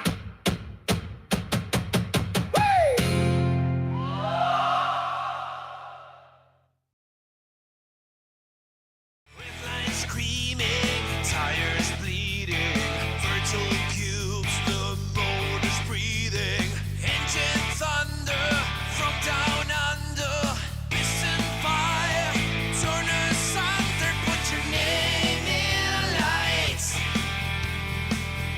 Oh, with the vets tonight, it's a 1,000 decibel super car fight. Burn this track to the ground with V8 sound. Oh, you're so steel, but the racing's real. Pedal down every pass you feel. Step right up and place your bets.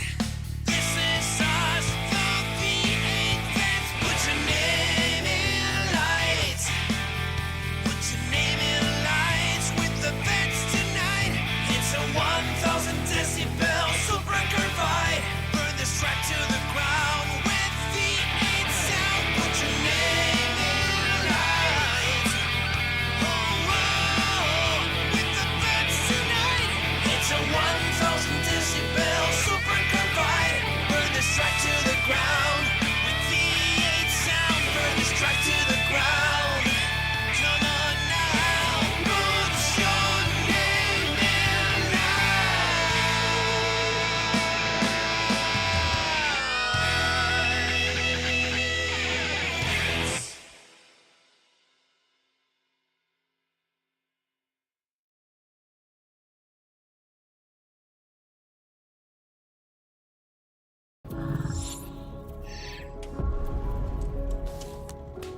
The Racing Series is a new milestone in Logitech G.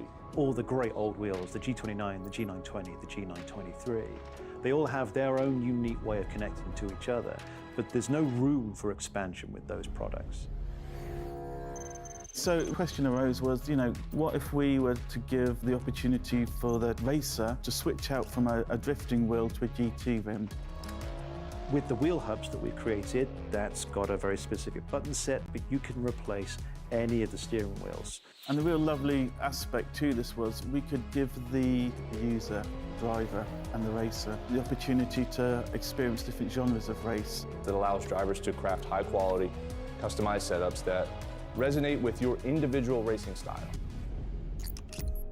When we start with the design, we always start sketching. Very often, once we've got sketches, we start discussing with engineering.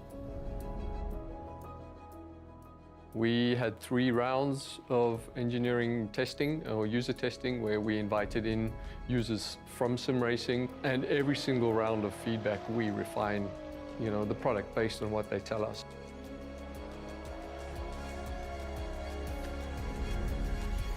In the sim racing lab, again, we're going to use data to really analyze what a driver needs. We've used everything from eye tracking to the inputs from the pedals, the inputs from the, let's say, input devices, the wheel and the pedals, the shifter. We're taking that and we're compiling it so that we can build different products based on those individuals' needs for all consumers and all drivers. I don't know of anyone else in the industry that's actually doing this kind of research into their products to see how their products are affecting performance of their users. We've built the product to make sure that it's as reliable as possible. So the innovations in engineering that I'd say we're most proud of is the sequential handbrake and shifter toolless changeover. This is now a patented system, so it's really easy for the user to just switch between modes. If you give people the tools to do what they want, they will.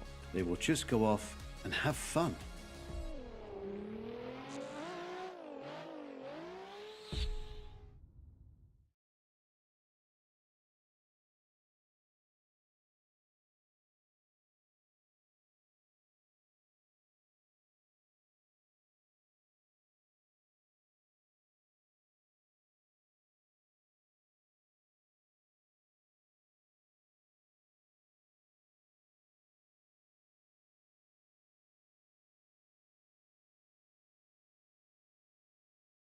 Introducing the Racekraft PT1, custom-built full chassis racing simulator.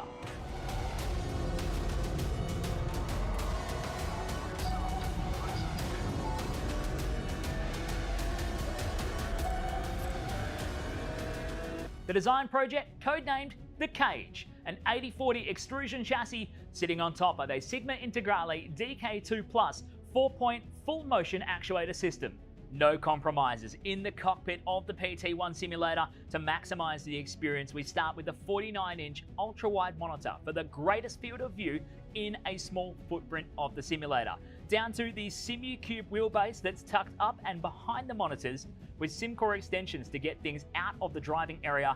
Everything is connected to a Cube Controls GTX steering wheel with the built-in dash and all the extra button functions available at your fingertips. Driving through the Raceworks S1 pedals, the potentiometer throttle and the 2 hydraulic pedals for brake and clutch ensures you maximize the feel underfoot, and seating yourself into an OMP HTER bucket racing seat with OMP belts connected to a G-belt tensioner to provide that extra feeling and the heightened experience while you're driving. Additional interfaces and accessories in the PT1, we have twin butt kickers, one on either side of the OMP seat, as well as a Jinx sequential shifter, the SimPush Race Logic timer to the left-hand side, a Racekraft built-in WinSim kit with Philips Hue lighting and a built-in soundbar, plus the OMP side net to finish off the experience in the PT1. The Racekraft PT1, build number 1, the ultimate in sim racing experience, combining the best products in the market with the passionate, no compromise approach that goes beyond racing simulation.